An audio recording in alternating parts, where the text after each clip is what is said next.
24ویں پارہ اور جس میں سورہ زمر کا باقی حصہ آج پڑھیں گے، اور اس کے بعد سورہ غافر ہے اور سورہ فصلت. تو یہ اس بارے میں ہم پڑھنے کی کوشش کریں گے، سمجھنے کی. تو یہاں جو یہ پیراگراف ہم نے جو شروع کیا تھا پچھلی آیات میں، جو آیت نمبر 21 سے لے کر 41 تک، جس میں جو توحید کو ماننے والے اور توحید کا انکار کرنے والے، ان کا ایک طرح سے موازنہ اللہ تعالیٰ نے کیا ہے. تو وہی آیات چل رہی ہیں. اعوذ باللہ من الشیطان الرجیم فمن اظلم ممن كذب على الله وكذب بالصدق اذ جاءه أليس في جهنم مثوى للكافرين. بس اس شخص سے بڑا ظالم کون ہوگا جس نے اللہ پر افتراء پردازی کی اور جب سچی بات اسے پہنچ گئی تو اسے جھٹلا دیا. کیا کافروں کا ٹھکانہ جہنم میں نہیں ہے؟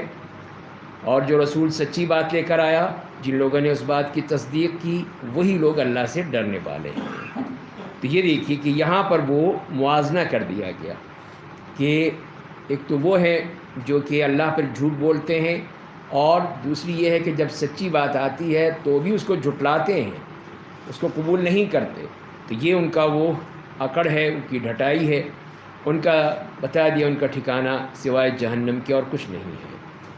اور اس کے مقابلے میں والذی جاء بالصدق، اور جو کہ سچ لے کر آیا، صدق و صفا لے کر آیا، اور رسول صلی اللہ علیہ وسلم کی بات ہے. تو جن لوگوں نے ان کی تصدیق کی وہی لوگ اللہ سے ڈرنے والے ہیں. تو یہ ہے وہ لوگ، ایک تو جو مخالفین اور ایک جو ہے مؤمنین، دونوں کا اللہ تعالیٰ نے واضح بیان کر دیا. فرمایا کہ ان کے لیے ان کے رب کے پاس ہر وہ چیز ہے جس کی وہ خواہش کریں گے. بھلائی اور نیکی کرنے والوں کا یہی بدلہ ہے. اللہ تعالیٰ ان کو پورا پورا دے گا بدلہ، تاکہ اللہ تعالیٰ ان کے سب سے برے کاموں کو معاف کر دے، انہیں جو سب سے اچھے کام کیے تھے انہیں ان کا اجر عطا کر دے. تو یہ اللہ تعالیٰ کی طرف سے ہے جزا اور سزا کا معاملہ. تو یہ اس کا ایک قانون ہے، اس کے مطابق ہی وہ اپنے جو نیک بندے ہیں ان کو ان کی بہترین بدلہ عطا فرماتا ہے. کیا اللہ اپنے بندے کے نبی کے لیے کافی نہیں ہے؟ تو نبی کریم صلی اللہ علیہ وسلم کے حوالے سے تسلی بھی ہے، اور ان کے لیے مخالفین کے لیے ایک دھمکی بھی ہے کہ جس میں وہ لوگ یہی چاہتے تھے کہ کسی طرح کہیں آپ کی موت کی تمنا کر رہے ہیں، کہیں آپ کو قتل کرنا چاہتے ہیں، کہیں اور طرح طرح سے سازشیں کر رہے ہیں. اسی لیے اللہ تعالیٰ نے فرمایا کہ الیس اللہ بکاف عبدہ، کہ کیا اللہ اپنے بندے نبی کریم صلی اللہ علیہ وسلم کے لیے کافی نہیں ہے. مطلب یہ ہے کہ آپ پریشان نہ ہو، کسی قسم کی کوئی بھی بات نہ آئے، اللہ کافی ہے آپ کے لیے. وہی آپ کی حفاظت کرے گا، وہی آپ کو جس نے بھیجا ہے وہ ہر طرح سے آپ کی حفاظت کرنے پر اس نے انتظام کر رکھا ہے. تو فرمایا کہ وہ جی نہیں، یہاں پہ میں سبب نزول کے حوالے سے بیان کر رہا ہوں، ورنہ آپ کے لیے بھی کافی ہے. جی تو یہاں جو فرما دیا پھر کہ مشرکین آپ کو اللہ کے سوا جھوٹے معبود سے ڈراتے ہیں. تو یہ بھی ان کا خاص طریقہ ہے کفار کا، کہ وہ ہمیشہ انبیاء کرام کو بھی یہی کہا کرتے تھے کہ ساری تمہاری نحوست ہے، کہ تمہاری وجہ سے ہمیں تکلیف پہنچی ہے، تمہاری وجہ سے یہ ہوا ہے، تمہاری وجہ سے یہ ہوا ہے. اس طرح وہ انبیاء کرام کو ڈراتے تھے اپنے خداؤں سے، اپنے معبودوں سے. تو فرمایا کہ جسے اللہ گمراہ کر دے اسے کوئی ہدایت دینے والا نہیں ہے. تو یہ تو اللہ کا قانون ہے، جب اللہ تعالیٰ نے لکھ دیا اس کے بارے میں کہ وہ گمراہ ہے تو گمراہ ہی رہے گا، اور جسے اللہ ہدایت دے دے اسے کوئی گمراہ نہیں کر سکتا. کیا اللہ زبردست انتقام لینے والا نہیں ہے کہ وہ پھر انتقام لے گا اور بتائے گا کہ کون ہے جو اس کی بات مانتا ہے اور کون نہیں مانتا. وَلَئِن سَأَلْتَهُم مَّنْ خَلَقَ السَّمَاوَاتِ وَالْأَرْضَ لَيَقُولُنَّ اللَّهُ، اور اگر آپ ان سے پوچھیں گے کہ آسمان اور زمین کو کس نے پیدا کیا ہے تو وہ کہیں گے کہ انہیں اللہ نے بنایا ہے. آپ کہہ دیجئے تمہارا کیا خیال ہے کہ جن معبودوں کو تم اللہ کے سوا پکارتے ہو، اگر اللہ مجھے کوئی نقصان پہنچانا چاہے تو کیا وہ جھوٹے معبود اللہ کی دی ہوئی تکلیف کو دور کر دیں گے؟ یا وہ مجھے اپنی رحمت سے نوازنا چاہیں تو کیا وہ اس کی رحمت کو مجھ سے روک دیں گے؟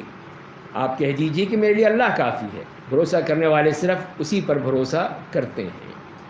تو یہاں پہ اللہ تعالیٰ نے ان کو مخاطب کر کے کفار مکہ کو اور ان کی جو نادانی ہے، کم عقلی ہے، جہالت ہے، اس کی طرف ان کو متنبہ کیا ہے کہ جب پوچھا جاتا ہے کہ آسمان اور زمین کس نے پیدا کی ہے تو کہتے ہیں اللہ نے۔ تو یہی جواب ملا کہ پھر اگر یہ بات ہے تو جن کو اللہ کے سوا جن کو پکارتے ہو ان کے پاس کیا ہے؟ اگر مجھے کوئی تکلیف پہنچ جائے تو کیا وہ تکلیف رفع کر سکتے ہیں؟ اگر مجھے کوئی رحمت ملے تو کیا اس کو روک سکتے ہیں؟ تو یہ ہے کہ جب تم مانتے ہو کہ اللہ نے پیدا کیے ہیں اور وہ سب کچھ کر سکتا ہے، پوری کائنات پیدا کر سکتا ہے، اور لیکن مانتے نہیں، اس کو ماننے کے لیے تیار نہیں ہو، جبکہ تمہارے جو معبود ہیں یہ بتا دو کیا نفع نقصان کچھ کر سکتے ہیں؟ یا یہ ہے کہ مجھے نفع مل رہا ہے تو اس کو روک سکتے ہیں، یا نقصان پہنچ رہا ہے تو اس کو ٹال سکتے ہیں؟ نہیں کر سکتے۔ اس کا مطلب یہ کہ تم پھر ایک طرف تو مان رہے ہو اللہ ہے خالق، دوسری طرف جب یہ بات آتی ہے تو یہاں نہیں ماننا۔ یہی ہے تمہاری کم عقلی، نادانی، جہالت کہ تم اس بات کو سمجھنے کی کوشش نہیں کرتے۔ اسی لیے اللہ تعالیٰ نے فرما دیا کہ آپ کہہ دیجئے میرے لیے اللہ کافی ہے، بھروسہ کرنے والے صرف اسی پر بھروسہ کرتے ہیں۔ قُلْ يَا قَوْمِ اعْمَلُوا عَلَىٰ مَكَانَتِكُمْ إِنِّي عَامِلٌ، اے میرے نبی آپ کہہ دیجئے کہ تم سب اپنی جگہ جو کرتے ہو وہ کیے جاؤ، میں بھی اپنا کام کیے جاتا ہوں، بس تم ان قریب ہی جان لو گے۔ تم نے ماننا تو ہے نہیں، ٹھیک ہے جو کرنا ہے کرو، میں اپنا کام کر رہا ہوں، تم اپنا کام کرو۔ پھر کہ کس پر رسوا کن عذاب نازل ہوتا ہے اور کس پر دائمی عذاب مسلط ہو جاتا ہے، تو یہ سب اللہ کا فیصلہ ہے۔ تمہیں سزا دینا چاہے گا تو یہاں پر بھی دے دے گا اس دنیا میں، جیسے اگر وہ چاہے گا، نہیں ہے تو پھر وہاں دے گا کہ وہاں پہ دائمی عذاب مسلط ہو جائے گا اور پھر وہاں سے تم نہیں بھاگ سکو گے۔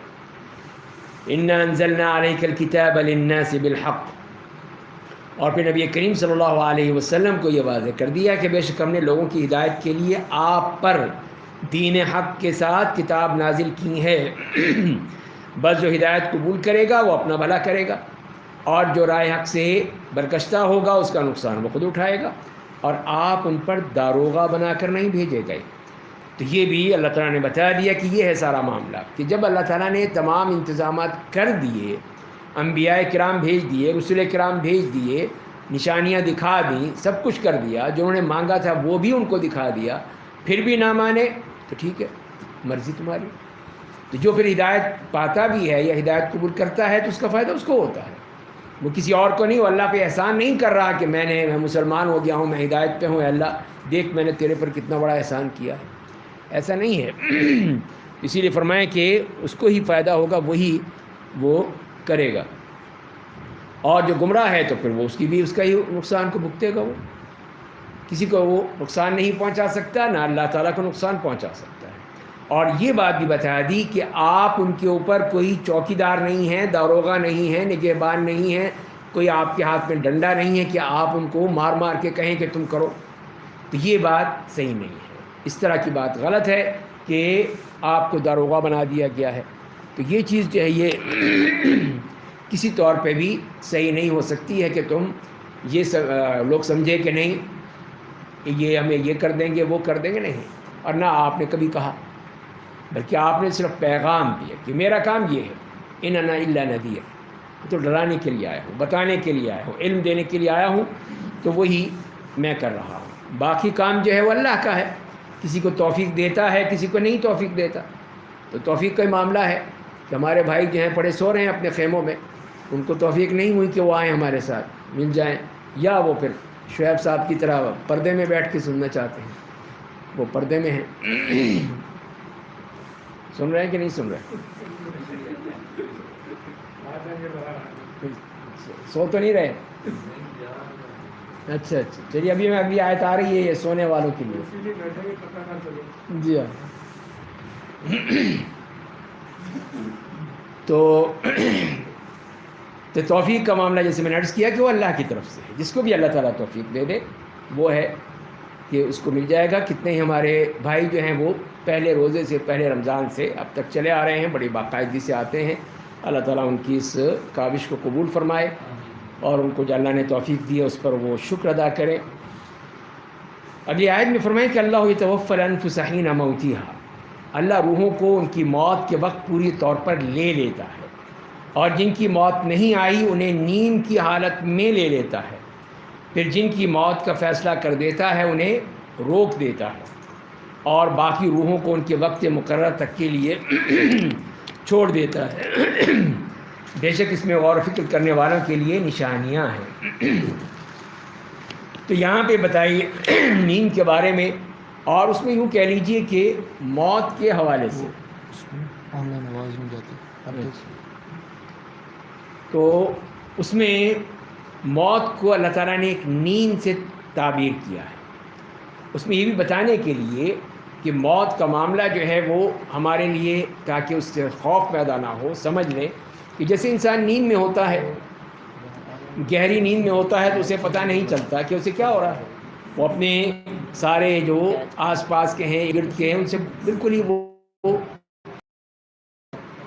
تو یہی فرمایا کہ یہاں پہ ایک تو وہ موت ہے جسے فرمایا کہ اللہ یتوفی الانفس حین موتہا، ایک تو وہ ہے کہ جب اللہ تعالیٰ روحوں کو نکال لے، تو اللہ تعالیٰ نے قرآن کریم میں کہیں پہ وہ روحوں کو قبض کرنے کا جو معاملہ ہے وہ ملک الموت پہ کیا ہے، اور کہیں پہ وہ یا اس طرح کیا ہے کہ جو اللہ کے بھیجے فرشتے ہیں ان کے ذریعے سے کہا ہے، یہاں پہ خود منسوب کر دیا اپنی طرف، اس لیے کہ اصل تو اللہ کے حکم سے ہے، وہ تو سبب ہیں فرشتے، تو اللہ تعالیٰ چاہے ان کے حوالے سے کہہ دے، ان کو منسوب کر دے، چاہے وہ خود کہہ دے، تو دونوں طرح ہی صحیح ہے۔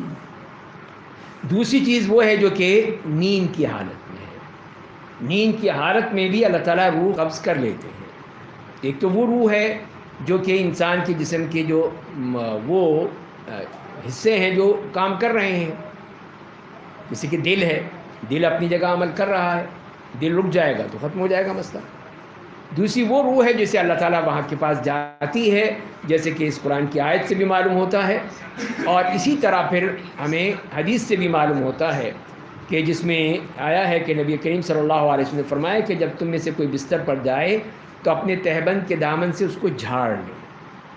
ٹھیک، تو بتایا ہے قرینہ، جو بھی طریقہ ہو اس کے ذریعے سے آدمی اس کو جھاڑ لے، اس لیے کہ وہ نہیں جانتا کہ اس کے بعد کیا چیز اس پر آئی ہے، پھر کہے میرے رب میں اپنا پہلو تیرے نام کے ساتھ رکھتا ہوں، تیری مدد سے ہی اٹھاؤں گا، اگر تو میری جان قبض کر لے تو اس پر رحم کرنا، اگر یہی جو گئی ہے وہ واپس نہیں آئے گی، ختم ہوگی بات پھر، اور اگر دوبارہ اسے آنے دے تو اس کی طرف اسی طرح حفاظت کرنا جس طرح تو اپنے نیک بندوں کی حفاظت کرتا ہے۔ تو یہ ہمیں کہا کہ یہ دعا کر لو، اس لیے کہ وہ جائے گی، روح جائے گی وہاں پر اللہ کے پاس، کہ اللہ تعالیٰ اگر سے روک لیں، کہا کہ نہیں واپس نہیں جانا، بندہ آ گیا بس، تو بس ختم پھر اگلا مسئلہ شروع ہو جائے گا، تجہیز و تکفین کرو اس کی۔ تو یہ ہے، تو یہ اسی لیے فرمائے کہ فرحمھا، اللہ اس پہ رحم کرنا، اور اگر تو نے واپس بھیج دی ہے تو پھر فاحفظھا، اس کی حفاظت کرنا، یا اور تو اس کو پھر جسے نیک بندوں کی حفاظت کرتا ہے تو اس کی حفاظت کر لینا۔ تو لہذا یہ ہے نیند کا معاملہ کہ جس میں اللہ تعالیٰ نے بتا دیا۔ اب رمضان میں جو نیند زیادہ ہی آتی ہے، پھر زیادہ ہی آتی ہے، اس لیے کہ رات کو جاگتے ہیں، اس وقت اٹھ جاتا ہے، مسئلہ الٹ ہوتا ہے کہ رات تو ہے وہ سونے کے لیے، تو ہم کہتے ہیں نہیں وہ جاگنے کے لیے ہے، تو ایسا نہیں ہے، اس میں کچھ نہ کچھ آرام کرنا چاہیے۔ آپ کا جسم ہے یہ، تو جسم کا بھی حق ہے، تھوڑا بہت آرام کر لیں، عبادت کریں، یہی نبی کریم صلی اللہ علیہ وسلم کی سنت ہے کہ دونوں طرح تھا، آپ آرام بھی فرماتے تھے اور قیام بھی فرماتے تھے۔ لیکن ہم نے سمجھ لیا کہ نہیں، فجر کے بعد سو جاؤ، سوتے رہو ظہر تک، پھر وقفہ آئے گا ظہر کی نماز کا، تو وقفہ پورا کر کے پھر سو جاؤ ظہر کے بعد عصر تک، پھر ایک اور وقفہ آئے گا بریکنگ، اس میں پھر وہ عصر کی نماز پڑھ کے پھر سو جاؤ۔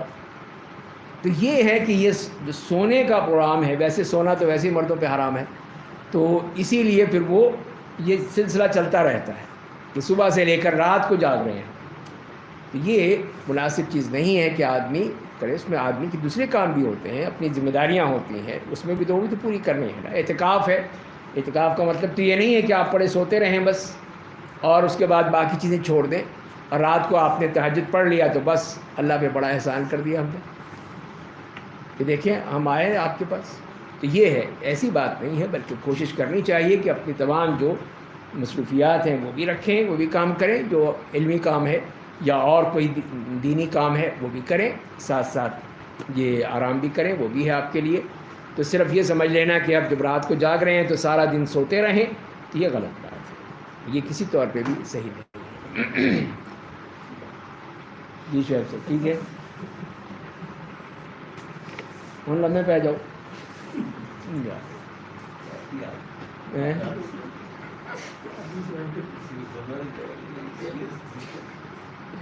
جی ہاں، یہ پہلے لوگ کہتے ہیں کہ جی ہمارے نام لکھیں اعتکاف میں۔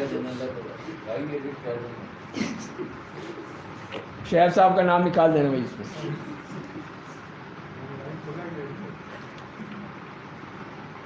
وہ کوئی شعیب ملک نہ سمجھ لینا پہلے کو، ملک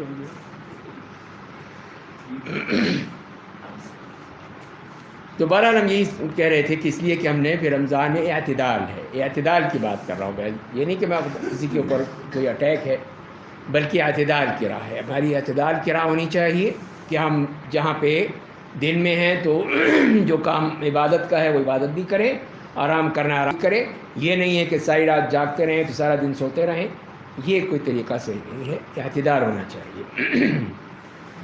جو قرآن نے تو یہی کہا ہے، بے شک اس میں غور و فکر کرنے والوں کے لیے نشانیاں ہیں، تو سوچیں پھر غور و فکر کریں۔ ام اتخذوا من دون اللہ شفعاء، کیا لوگوں نے اللہ کے سوا کسی کو سفارشی بنا رکھا ہے؟ آپ کہہ دیجئے اگرچہ وہ کسی چیز کے مالک نہیں ہے اور نہ وہ عقل رکھتے ہیں، تو اے میرے نبی آپ کہہ دیجئے ہر سفارش صرف اللہ کے لیے ہے، آسمان و زمین کی بادشاہی اسی کے لیے ہے، پھر تم سب اسی کے پاس لوٹائے جاؤ گے۔ تو یہاں پہ جو انہوں نے کر رکھا تھا کہ ان کو اپنا سفارشی بنا رکھا ہے کہ یہ سارے ہماری سفارش کریں گے، یہ اللہ کے سامنے ہماری وہ پہنچا دیں گے، ہر چیز جو ہے وہ ان کے ذمہ ہے، یہ کر دیں گے، باقی ہمارا کام کچھ بھی نہیں ہے، ہم تو ان کی دم پکڑ کے پیچھے چلے جائیں گے، بس یہ ہے ہمارا کام۔ تو فرمائے کہ نہیں، یہ شفاعت کا معاملہ جو ہے ایسا نہیں ہے، وہ اللہ کے پاس، قل للہ الشفاعۃ جمیعا، ساری سفارشیں ساری شفاعتیں اس کے ہاتھ، اور اس نے دو شرطیں رکھی ہوئی ہیں، اس میں دو لازمی شرطیں، جہاں بھی پڑھ لیجیے آپ قرآن کریم میں، یہ دو شرطیں ہی ملیں گی۔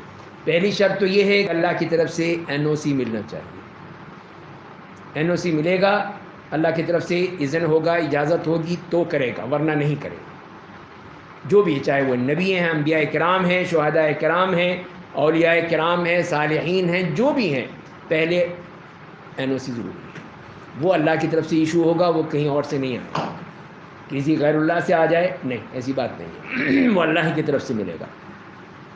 دوسری بات یہ ہے کہ اللہ اس سے راضی ہو، راضی کس سے ہے؟ دونوں سے، جس کی سفارش کی جا رہی ہے، جو کر رہا ہے، دونوں سے راضی ہے تو ٹھیک ہے، پھر اللہ تعالیٰ اس کے لیے اجازت دے دیں گے، ورنہ نہیں۔ اگر راضی نہیں ہے تو پھر کیسے اجازت دیں گے؟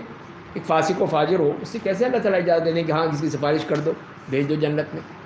نہیں، ایسا وہ نہیں ہوگا۔ تو اسی لیے قل للہ الشفاعۃ جمیعا، جو کہہ دیا ہے کہ پوری جو سفارش ہے، شفاعت ہے، صرف اللہ کے ہاتھ میں ہے اور کسی کے ہاتھ میں نہیں ہے، جو اللہ جس کو دے گا وہ کرے گا۔ پھر وہی جو پہلی بات آ گئی، اللہ کی رضامندی، اس کا اذن، تو وہی ہے من الذی یشفع عندہ الا باذنہ، اس کی اجازت سے بس۔ تو وہاں پہ صاف کہہ دیا یہ شرط، سورہ آیت الکرسی میں پڑھ لیجیے، تو وہاں پہ وہ اجازت ضروری ہے۔ تو یہ اجازت پھر اللہ کی طرف سے مرحمت ہوگی، دی جائے گی، تو پھر وہ اس کو آگے نافذ کیا جائے گا۔ تو یہ ہے اللہ تعالیٰ کا وہ قانون شفاعت کے سلسلے میں، وہ بتا دیا ہے۔ باقی یہ ہے کہ جہاں پہ نبی کریم صلی اللہ علیہ وسلم شفاعت کریں گے، اور شفاعت کبریٰ انہی کا ہی حق ہے، انہی کو دی جائے گی اور وہی کریں گے۔ باقی اس کے علاوہ دوسرے بھی لوگ ہیں، ان کو بھی کہیں گے، حتیٰ کہ ہم مسلمانوں سے کہیں گے کہ جاؤ تم جا کے تلاش کرو، جہنم سے نکال کر لاؤ کسی کے دل میں اگر کوئی ذرہ بر بھی ہے، اس سے بڑا ہے، جتنا بھی ہے، سب کو نکال دو۔ ان سب کو اجازت دی جائے گی، وہ جائیں گے، تلاش کریں گے، دیکھیں گے، چیک کریں گے، ملے گا، لے آئیں گے۔ بعد میں پھر اللہ تعالیٰ کی مرضی ہے، اس کے بعد جس کو چاہے اللہ نکال لے گا، ان کو بھی وہاں سے نکال لیں گے۔ تو جس کے دل میں بھی ایمان کا کوئی نہ کوئی حصہ ہے، کتنا ہی کم کیوں نہ ہو، کتنا ہی چھوٹا کیوں نہ ہو، اللہ تعالیٰ ضرور اس کو وہاں سے نکال لیں گے انشاءاللہ۔ فرمائیں کہ وَإِذَا ذُكِرَ اللَّهُ وَحْدَهُ اشْمَأَزَّتْ قُلُوبُ الَّذِينَ لَا يُؤْمِنُونَ بِالْآخِرَةِ، کہ جو لوگ آخرت پر ایمان نہیں رکھتے، جب ان کے سامنے صرف ایک اللہ کا ذکر آتا ہے تو ان کے دل نفرت کرنے لگتے ہیں، اور جب اللہ کے سوا غیروں کا ذکر آتا ہے تو خوشی سے ان کی باتیں کھل جاتی ہیں کہ یہ دیکھو ہمارے شرکاء کا ذکر آ رہا ہے۔ تو یہاں پر بھی یہی فرمائیں کہ وہ اللہ تعالیٰ سے نعوذ باللہ اتنی نفرت ہے ان کو کہ اللہ کا ذکر کیا جائے تو ان کے دل جو ہیں وہ نفرت کرنے لگتے ہیں، ان میں کراہیت پیدا ہو جاتی ہے کہ یہ دیکھو اللہ کا نام لے رہے ہیں۔ وہی دیکھ لیجیے جسے ہمارے کچھ سوسائٹی میں آج کل کہ جو بھی کوئی اللہ کا رسول کا نام لیں گے، قرآن کا نام لیں گے، حدیث کی بات کریں گے، نماز کا ذکر کریں گے، میں آگے مسیح تڑکن سے تو فوراً نفرت کے ساتھ دیکھا جائے گا۔ یہی وہ دیکھ لی وہی چیز ہے کہ وہی نفرت پیدا ہو جائے گی کہ یہ دیکھو یہ بڑا صالح بنتا ہے، یہ آ گیا ہمیں سمجھانے کے لیے۔ تو یہی چیز ہے کہ وہ ان کو اسی سے نفرت ہوتی ہے کہ دین سے، اسلام سے، اللہ کے رسول سے۔ لیکن جب اپنے کھیل کود کے مسئلے ہوں، تماشے ہوں، یا اور کوئی کسی قسم کا کوئی بھی ایسا انٹرٹینمنٹ ہو تو پھر ٹھیک ہے، پھر کوئی مسئلہ نہیں، پھر نہ نماز کی ضرورت ہے نہ کسی اور چیز کی ضرورت ہے، پھر سب کچھ چلتا رہے گا۔ تو یہی وہ مشرکین کا معاملہ تھا کہ وہ بھی اللہ کا ذکر آ گیا تو ان کے دل جو ہے نفرت سے بھر گئے، لیکن جب غیر اللہ کی بات آئی تو باتیں کھل گئیں کہ یہ دیکھو ہمارے لیڈر آ گئے۔ قل اللہم فاطر السماوات والارض، اے میرے نبی آپ کہیے میرے اللہ آسمان اور زمین کو پیدا کرنے والے، غائب اور حاضر کو جاننے والے، تو ہی اپنے بندوں کے درمیان اس چیز یعنی توحید کے بارے میں فیصلہ کرے گا جس میں وہ آپس میں اختلاف کرتے ہیں۔ تو یہاں پہ ہمیں ایک ادب بھی سکھایا گیا ہے کہ اللہ تعالیٰ سے اس طرح نہیں مانگنا چاہیے، فوراً ہی مانگنا چاہیے، کچھ اس کے ساتھ وسیلہ پیش کرنا چاہیے۔ وسیلہ کیا ہے؟ یہی اللہ کے اسماء حسنی ہے، انہی اسماء حسنی کے ذریعے سے اللہ کو پکارنا چاہیے۔ کہ ہم کہتے ہیں کہ یا حی یا قیوم برحمتک استغیث، تو یہی ہے کہ ہم نے پہلے دو نام پیش کیے اللہ کے، اے تو حی ہے تو قیوم ہے، تو ہم تجھ سے مدد مانگ رہے ہیں، تو ہماری مدد کر دے۔ تو یہاں پہ بھی یہی سکھایا گیا کہ تم کہو اللہم فاطر السماوات والارض، آسمان اور زمین کو پیدا کرنے والے، عالم الغیب والشہادہ، ہر قسم کی چیز جو ہے غائب اور حاضر سب کو جاننے والے، انت تحکم بین عبادک، اس کے بعد پھر اپنی بات کی۔ تو لہذا اسماء حسنی کے ذریعے سے پکارنے میں بڑی برکت ہوتی ہے، بہت برکت ہوتی ہے۔ اللہ تعالیٰ سن لیتے ہیں اپنے بندے کی بات کو، وہ تو ویسے بھی سنتے ہیں، لیکن جب یہ دیکھتے ہیں کہ یہ تو مجھے ناموں سے پکار رہا ہے، مجھے میرا قرب چاہ رہا ہے، تو پھر اللہ تعالیٰ ضرور اس کی مدد فرماتے ہیں کہ جیسے یہی فرمائے کہ الیذو بذل جلال والاکرام، کہ ذل جلال والاکرام سے اللہ سے مدد مانگو۔ الیذو اس میں ہے کہ یہ کہا گیا کہ ذل جلال والاکرام، اس یہ کہو اور پھر مانگو اس سے، تو خود ہمیں سکھایا گیا، ادب سکھا دیا۔ تو یہ ہے وہ چیز جس میں اس قرآن سے، اس آیت سے معلوم بھی ہو رہی ہے، اور پھر اللہ تعالیٰ فیصلہ کر دیں گے جو آپس میں اختلاف ہوگا۔ وَلَوْ أَنَّ لِلَّذِينَ ظَلَمُوا مَا فِي الْأَرْضِ جَمِيعًا، اور اگر ان ظالموں کے پاس وہ سب کچھ ہوتا جو زمین میں ہے اور اسی جیسا اور ہوتا، تو قیامت کے دن برے عذاب سے بچنے کے لیے وہ سارے کا سارا دے ڈالتا، اور اس دن اللہ کی طرف سے ان کے سامنے وہ کچھ ظاہر ہوگا جس کو وہ گمان بھی نہیں کرتے تھے۔ تو یہ دیکھ لیجئے ان ظالموں کا مسئلہ کہ یہاں تو ایک مانگا تھا، ایک جملہ مانگا تھا کہ وہ دے دو، نہیں مت دیا، اب وہاں پہ اپنی ساری دولت دینے کو تیار ہے، جتنی بھی دولت ہے ساری لے، دنیا کا سب سے بڑا وہ دولت والا ہے اور اپنی دولت دینے کو تیار ہے۔ کہا کہ نہیں اب نہیں چاہیے، اب نہیں ملے گی۔ تم سے وہاں کیا مانگا تھا؟ تم سے تو صرف یہ کہا تھا کہ لا الہ الا اللہ کہہ دو، لیکن نہیں کہا تم نے، تو اب بھگتو پھر اس کو۔ تو اسی لیے پھر ان کو کسی قسم کی کوئی فائدہ نہیں ہوگا، تو اس دن اللہ کی طرف سے ان کے سامنے وہ کچھ ظاہر ہو جائے گا جس کا وہ گمان بھی نہیں کرتے تھے، سوچ بھی نہیں سکتے۔ جا رہا ہے کہ پھر اس وقت وہ چیزیں ظاہر ہو جائیں گی جس کا تم نے کبھی سوچا بھی نہیں تھا، وہ سامنے آ جائیں گی۔ پھر تم دیکھنا، پھر اللہ کے سامنے سارے پول کھل جائیں گے، تمہارے کرتوت سامنے آ جائیں گے، اور ان کے برے کرتوت ان کے سامنے ظاہر ہوں گے، اور جن حقائق کا وہ مذاق اڑاتے تھے وہ انہیں چاروں طرف سے گھیر لیں گے، پوری طرح وہ گھیرے میں آ چکے ہوں گے۔ تو فرمایا کہ بس جب آدمی کو کوئی تکلیف پہنچتی ہے تو ہمیں پکارنے لگتا ہے، پھر جب ہم اسے اپنی طرف سے کوئی نعمت دیتے ہیں تو وہ کہتا ہے کہ دیکھا یہ تو مجھے میری دانش مندی کی وجہ سے ملا ہے، تو بلکہ یہ تو ایک آزمائش ہے، لیکن اکثر لوگ اس کا علم نہیں رکھتے ہیں۔ تو یہ ہے انسان کی ناشکری کہ جب مصیبت آتی ہے تو پھر اللہ اللہ کرتا ہے، پھر پکارتا ہے اللہ کو، اور جب اللہ تعالیٰ ٹال دیتے ہیں، نعمت مل جاتی ہے، بات ختم ہو جاتی ہے، کہا یہ سب میں نے کیا ہے، یہ سب میری ہے، تو وہ پھر میں شروع ہو جاتی ہے، وہاں پہ پھر انانیت آ جاتی ہے کہ نہیں دیکھو میں نے کیا ہے، میں نے وبا روکی ہے، پورے پاکستان میں جو وبا روکی ہے یہ میں نے روکی۔ یہ دیکھیں یہ سب میں جو آ جاتی ہے نا وہ بالکل ہی پاگل بنا دیتی ہے۔ تو اسی لیے فرمائیں کہ وہاں پہ سب کچھ پتہ چل جائے گا۔ اور یہاں پر یہ کہا کہ اس نے اللہ تعالیٰ نے کہ یہ تو آزمائش تھی، آزمائش تھی کہ یہ دیکھنا تھا کہ تم کیا کرتے ہو، کیسے کرتے ہو، سمجھتے ہو نہیں سمجھتے ہو، ہر چیز اپنے اوپر لیتے ہو، اللہ کی طرف لگاتے ہو، کیا کرتے ہو، یہ تو آزمائش تھی۔ جس نے اللہ پہ کر دیا اس کو کیا اللہ یہ تیرا ہی دیا ہوا ہے، تو ہی اس کو ختم کرے گا، اور ہم اسی پہ صابر و شاکر ہیں، تو وہاں پہ اللہ تعالیٰ ضرور مدد کرے گا۔ لیکن جب کہیں گے نہیں نہیں یہ ہم کریں گے، WHO سے لے آئیں گے ویکسینیشن سب کچھ دے دیں گے، بس ختم ہو جائے گی بات۔ تو کتنی بڑی ہماری دیکھیں عقل کہاں پہنچ کے، فوراً کروا لیا ہم نے، سب کچھ کر لیا۔ تو وہی اللہ تعالیٰ کرائیں کہ یہ نہیں، اکثر لوگ اس کا علم نہیں رکھتے، وہی سمجھتے ہیں کہ نہیں ہم جو کر رہے ہیں وہی کافی ہے۔ یہی بات ان لوگوں کی بھی کہی تھی جو ان سے پہلے گزر چکے تھے، بس ان کی کمائی ان کے کچھ بھی کام نہ آئی، پھر ان کے کرتوتوں کے برے نتائج نے انہیں آ لیا، اور ان میں سے جن لوگوں نے ظلم کیا انہیں ان قریب ہی ان کے کرتوتوں کے برے نتائج آ لیں گے۔ وہ اللہ کو شکست نہیں دے سکتے ہیں، کسی صورت بھی شکست ہو ہی نہیں سکتی ہے۔ اولم یعلموا ان اللہ یبسط الرزق لمن یشاء ویقدر، کیا انہیں معلوم نہیں کہ بے شک اللہ ہی جس کو چاہتا ہے روزی کشادہ کر دیتا ہے، یہ ہے قانون اس کا، اور جس کی چاہتا ہے تنگ کر دیتا ہے۔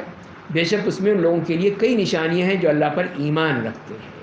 تو یہ ہے اللہ تعالیٰ کا معاملہ، اس کا قانون، جس کو کم دینا ہے اس کو کم دیتا ہے، جس کو زیادہ دینا ہے اس کو زیادہ دیتا ہے، تو یہ اس کا معاملہ ہے، پھر حساب بھی کرتا ہے پھر اس کا۔ ظاہر ہے کہ جس کے پاس زیادہ دیا ہے اس کو پھر حساب بھی تو اس کا سخت ہو گیا نا، پھر حساب بھی پھر ہوگا کہ ایک ایک پائی کا حساب دینا پڑے گا۔ لیکن ایک جو غریب ہے اس کے پاس تھا ہی کیا ہے، کچھ بھی نہیں، جاؤ بھائی چھٹی، تمہیں تو ہے ہی نہیں کچھ تمہارے پاس، خالی ہاتھ۔ اسی سے کسٹم میں پہلے ہوا کرتا، پتہ نہیں ہوتا ہے کہ نہیں ہوتا، کہ جو بیچارہ ایک بیگ لے کر آ رہا ہے تو سمجھ جائے گا اس کے پاس کیا ہے، جاؤ بھائی جاؤ۔ ایک جو لدا پھندا آ رہا ہے، پورے اس کے جو ٹرالی بھری ہوئی ہے، اٹھائی نہیں جا رہی، کھینچی نہیں جا رہی، اسے کہہ دی ادھر آ جاؤ، ہم تمہیں چیک کرتے ہیں تمہارے پاس کیا ہے، اس کو لگیں گے 1 گھنٹے 2 گھنٹے پھر۔ تو یہ ہے وہی چیز وہاں پہ، اس میں اللہ تعالیٰ کسٹم لے لیں گے ان کا، پھر ان کو جواب دینا پڑے گا۔ اولم یعلموا ان اللہ یبسط الرزق لمن یشاء ویقدر، تو یہ اللہ تعالیٰ کا فیصلہ بتا دیا۔ اس کے بعد یہ آیت آتی ہے جو کہ اللہ تعالیٰ نے وہ آیت اتاری ہے ہمارے لیے اس قرآن کریم میں کہ جو سب سے زیادہ امید افزا ہے، امید سے بھری ہوئی ہے۔ اگر اس پہ ہمارا ایمان ہو جائے، یقین ہو جائے، ہم اس کو پوری طرح سمجھ لیں، تو پھر کسی طور پہ نا امید نہ ہو۔ تو فرمایا کہ قل یا عبادی الذین اسرفوا علی انفسہم لا تقنطوا من رحمۃ اللہ ان اللہ یغفر الذنوب جمیعا انہ هو الغفور الرحیم، کہ اے میرے نبی آپ کہہ دیجئے کہ اے میرے وہ بندو جنہوں نے اپنے آپ پر گناہوں کا ارتکاب کر کے زیادتی کی ہے، تم اللہ کی رحمت سے نا امید مت ہونا، بے شک اللہ تمام گناہوں کو معاف کر دیتا ہے، بے شک وہ بڑا معاف کرنے والا بے حد مہربان ہے۔ اسی آیت میں دیکھ لیجئے کہ پہلی بات ہی جو اللہ نے فرمائی کہ یا عبادی، میرے بندے، بندے ہی اپنی طرف منسوب کر لیے کہ تم میرے بندے، تو کہیں اور تو جا ہی نہیں سکتے، تم میرے پاس ہی آؤ گے تو مجھ سے مانگو۔ پھر جب میں کہہ رہا ہوں کہ مجھ سے مانگو تو مانگتے کیوں نہیں؟ پھر مانگو مجھ سے، میرے بندے ہو نا تم، کسی اور کے پاس تو جاؤ گے نہیں تم۔ تو یا عبادی پھر اپنی طرف منسوب کیا، یہی بتانے کے لیے کہ تم میرے ہو، اور جس کا آدمی ہوتا ہے پھر اسی کے پاس جاتا ہے۔ بچہ جو ہے ماں کے پاس ہی جاتا ہے نا، کسی محلے کی کسی عورت کے پاس تو نہیں چلا جاتا، ماں کے پاس ہی جاتا ہے۔ اسی طرح ایک بندہ ہے وہ اپنے رب کے پاس ہی جائے گا، یہ نہیں ہے کہ وہ کوئی اور تلاش کرنا شروع کر دے، نہیں۔ دوسری بات الذین اسرفوا علی انفسہم، کہ جنہوں نے اپنے آپ پر کوئی زیادتی کی ہے، گناہ کیا ہے، کوئی غلطی ہو گئی ہے، انسان ہے لیکن کرتا چلا گیا، تو یہ نہ ہو کہ نہیں جی ہم تو گناہ گار ہیں، ہم تو بس یہ ہیں، ہم کچھ نہیں، آپ چھوڑو، ہم نہیں کرتے، ہم تو بڑے گناہ گار ہیں۔ بھئی گناہ گار ہیں تو پھر اس گناہ کو ختم کرو نا، پھر آؤ واپس اللہ کی طرف سے، اس کی رحمت کی طرف آؤ، پھر یہ صرف کہتے رہنا کہ ہم بڑے گناہ گار ہیں. تو گناہ گار ٹھیک ہے، اعتراف کرنا اچھی بات ہے، لیکن اللہ کے سامنے کرو، بندوں کے سامنے نہیں. ڈنڈورا پیٹنے کی ضرورت نہیں ہے کہ میں نے یہ کیا، میں نے وہ کیا، میں ایسا ہوں، میں ویسا ہوں. نہیں، اگر کرنا ہے تو پھر رات کی تنہائی میں بیٹھ کے اللہ کے سامنے رو، اس کے سامنے ندامت کا اظہار کرو، اپنے گناہوں کا اقرار کرو، اللہ تعالیٰ معاف کر دے گا. یہ ہے طریقہ. اسی لیے فرمائے کہ الذین اسرفوا علی انفسہم. اور تیسری بات ہے کہ لا تقنطوا من رحمت اللہ، یقین ہونا چاہیے کہ اللہ کی رحمت ملے گی، ضرور ملے گی. مایوس مت ہونا، مایوسی جو ہے وہ اللہ کے یہاں کسی صورت بھی جائز نہیں ہے. تو لہذا امید رکھنی ہے، اور اسی بات پہ کہ اللہ کی رحمت مجھے ملے گی، نا امید مت ہو. انبیاء کرام کو دیکھ لیجیے کتنے حالات کتنے سخت ہوتے تھے. تو یہ کہ ہمارے سامنے جو نبی کریم صلی اللہ علیہ وسلم کا وہ ہجرت کا واقعہ پڑھ لیجیے. سراقہ ابن مالک پیچھے آ کرتا ہے، پہنچ جاتا ہے، اور پھر اس وقت بھی جب کہ وہاں سے نکل رہے ہیں مکے سے، مکے والے آپ کے پیچھے بھاگ رہے ہیں آپ کو پکڑنے کے لیے، اور یہ سراقہ آپ کے پاس پہنچ جاتے ہیں، اس کے باوجود کوئی خوف نہیں، امید ہے اللہ پہ یقین ہے. اور پھر آپ یہ بتاتے ہیں، ان کو خوشخبری دیتے ہیں کہ سراقہ وہ دن کیسا ہوگا جب تمہارے ہاتھ میں کسرا کے کنگن پہنے ہوں گے. تم کیا یعنی تصور کر لیجیے، ایک آدمی جو کہ بھاگ رہا ہے، جا رہا ہے، ہجرت کر رہا ہے، اور دوسری طرف وہ یہ بشارتیں دے رہا ہے. یہ ہے یقین، یہ ہے امید. اور پھر وہیں پہ غار ثور میں بھی وہاں کھڑے ہو کر جب دیکھا کہ اوپر کفار کھڑے ہیں، اور ابو بکر نے کہا کہ اگر ان میں سے کسی نے اپنے قدموں کی طرف دیکھ لیا تو ہمیں دیکھ لے گا. تو آپ نے کیا کہا کہ چھپ جاؤ، پردہ ڈال لو، نیچے ہو جاؤ، آنکھیں نہ وہ نہیں، بلکہ یہ کہا کہ اے ابو بکر تمہاری کیا رائے اس کے بارے میں، جو دو کے بارے میں جہاں تیسرا ان کے ساتھ ان کا اللہ ہے. تو کوئی مسئلہ ہی کوئی نہیں، بات ختم. تو کیا ہے، یہ ہے امید. یہ ہے امید کہ نا امیدی کہیں نہیں ہے. کہیں پہ بھی کتنے ہی سخت قسم کے حالات ہو جائیں، کتنی ہی تنگی ہو جائے، کتنے ہی مسائل مصیبتیں آ جائیں، لیکن نا امید مت ہو. تو یہی فرمایا کہ لا تقنطوا من رحمت اللہ. اور پھر جہاں گناہوں کا مسئلہ ہے، ان اللہ یغفر الذنوب جميعا، اس میں ڈرنے کی بات ہی کوئی نہیں ہے، وہ تو سارے گناہ معاف کر دے گا. اس نے کہہ دیا ہے، جب اس نے صاف اعلان کر دیا ان اللہ یغفر الذنوب جميعا، سب کے سب، کوئی استثناء نہیں کہ فلاں نہیں چھوڑوں گا، فلاں نہیں کہوں گا. جو بھی توبہ کرے گا، استغفار کرے گا، اللہ تعالیٰ معاف کر دے گا. وہ کوئی استثناء ہے ہی نہیں اس میں. شرک بھی توبہ کر رہے تو وہ بھی شامل ہے، کسی میں کرے، لیکن اگر توبہ کر لیتا ہے، اللہ سے معافی مانگ لیتا، سارے گناہ معاف ہوتے. تو یہ ان کا یہ معاملہ تھا. تو یہ آیت کسی معاملے میں وہ آیت ہے کہ جو ہمیں ہمیشہ اپنے سامنے رکھنی چاہیے کہ ہمارے سامنے جیسے بھی حالات ہوں، یہ آیت جو ہمیں امید دلاتی ہے. اور یہاں پر پھر یہ آیت نمبر 53 سے 77 قرآن کی دعوت کے یہ نکات ہیں، اہم پوائنٹس ہیں جو ہمیں بتائے گئے. اور اس کے بعد یہ کہا گیا کہ وَأَنِيبُوا إِلَىٰ رَبِّكُمْ وَأَسْلِمُوا لَهُ، اور تم سب اپنے رب کی طرف رجوع کرو، اسی کی اطاعت و بندگی میں لگے رہو، اس سے پہلے کہ تم پر عذاب نازل ہو جائے، پھر کسی جانب سے تمہاری مدد نہیں کی جائے گی. تو یہ تمہارے لیے ایک حد فاصل ہے، ایک ڈیڈ لائن دے دی ہے کہ بس اس سے پہلے کچھ کرنا ہے. جب وہ وقت آ جائے گا پھر سب کچھ ختم ہو جائے گا، پھر کچھ نہیں کر سکو گے. پھر دوبارہ بھی کہا کہ اور تم سب اس بہترین کلام کی پیروی کرو جو تمہارے رب کی جانب سے تم پر نازل کیا گیا ہے، پہلے اس سے کہ عذاب الہی تمہیں اچانک آ لے اور تمہیں اس کا احساس بھی نہ ہو سکے. یہ تو اچانک آئے گا، وہ بتا کے تو نہیں آئے گا کہ میں آ رہا ہوں، نہیں. اسی لیے پہلے سے تیار بیٹھو. جس نے اسٹیشن پہ اترنا ہوتا ہے نا، پہلے سے بوریا بستر باندھ کے رکھتا ہے. جیسے ہم بھی جب چاند نکلنے سے پہلے بوریا بستر باندھ کے رکھیں گے کہ جیسے ہی چاند نکلے گا فوراً بھاگے گا. یہ انسان کی فطرت ہے بس، کہ تیاری پہلے سے پکڑ لیتا ہے. یہاں نہیں پکڑتا. یہاں جہاں پہ جانا ہے، جہاں پتہ ہے کہ آئے گا، وہ کب آئے گا تو تیاری کر لو نا پہلے سے. اسی لیے تیاری رکھو اپنی. اسی کو فرمایا جا رہا ہے کہ من قبل یاتیکم العذاب بغتۃ وانتم لا تشعرون ان تقول نفس یا حسرۃ علی ما فرطت فی جنب اللہ. تو فرمایا کہ اس وقت آدمی کہنے لگے گا، اس وقت دیکھیے جس نے کہ تیاری نہیں کی تو پھر کیا ہوگا، تو یہی کہے گا ہائے افسوس اس کوتاہی پر جو مجھ سے اللہ کے حق میں ہوتی رہی. میں تو اللہ کے رسول اور دین اسلام کا مذاق اڑاتا رہا، یہ کرتا رہا، ساری زندگی یہی کرتا رہا، کھیل کود تماشے، اور جہاں کوئی بات آ گئی اللہ کے رسول کی تو مذاق اڑا رہے ہیں۔ بڑا اچھا لگتا ہے شیطان جو بھڑکاتا ہے کہ بس مذاق اڑاؤ اس کا، یا آدمی یہ کہے اگر اللہ نے مجھے راہ حق دکھائی ہوتی تو میں بھی ڈرنے والوں میں ہو جاتا، اللہ نے دکھائی نہیں تو میں کیا کروں پھر؟ تو یہ کہ تم نے کوشش ہی نہیں کی، پوچھتے سمجھتے معلوم کرتے، تم نے تو کچھ بھی نہیں کیا۔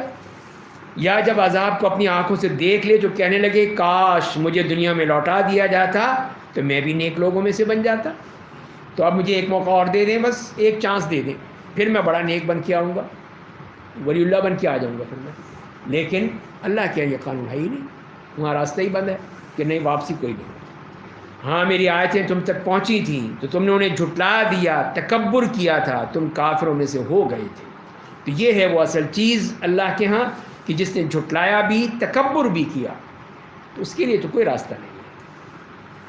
تو یہاں پہ قیامت کا منظر بھی دکھایا، وَيَوْمَ الْقِيَامَةِ تَرَى الَّذِينَ كَذَبُوا عَلَى اللَّهِ وُجُوهُهُمْ مُسْوَدَّةٌ، اور آپ قیامت کے دن دیکھیں گے کہ جن لوگوں نے دنیا میں اللہ پر افترا پردازی کی تھی ان کے چہرے سیاہ ہو چکے ہوں گے۔ کیا جہنم میں تکبر کرنے والوں کے لیے ٹھکانہ نہیں ہے؟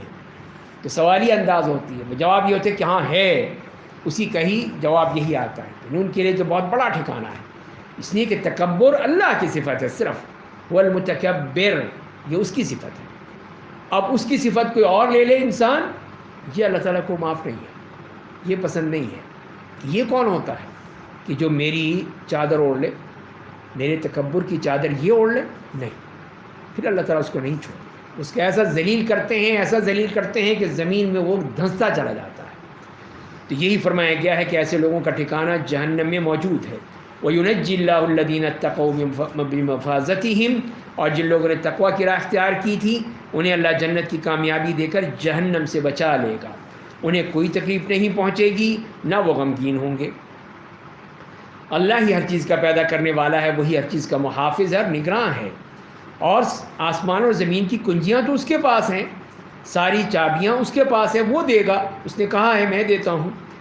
اور جو لوگ اللہ تأمرونی اعبد ایھا الجاہلون، تو تم سمجھتے نہیں ہو اے نادانو، اے کم عقلو، اس بات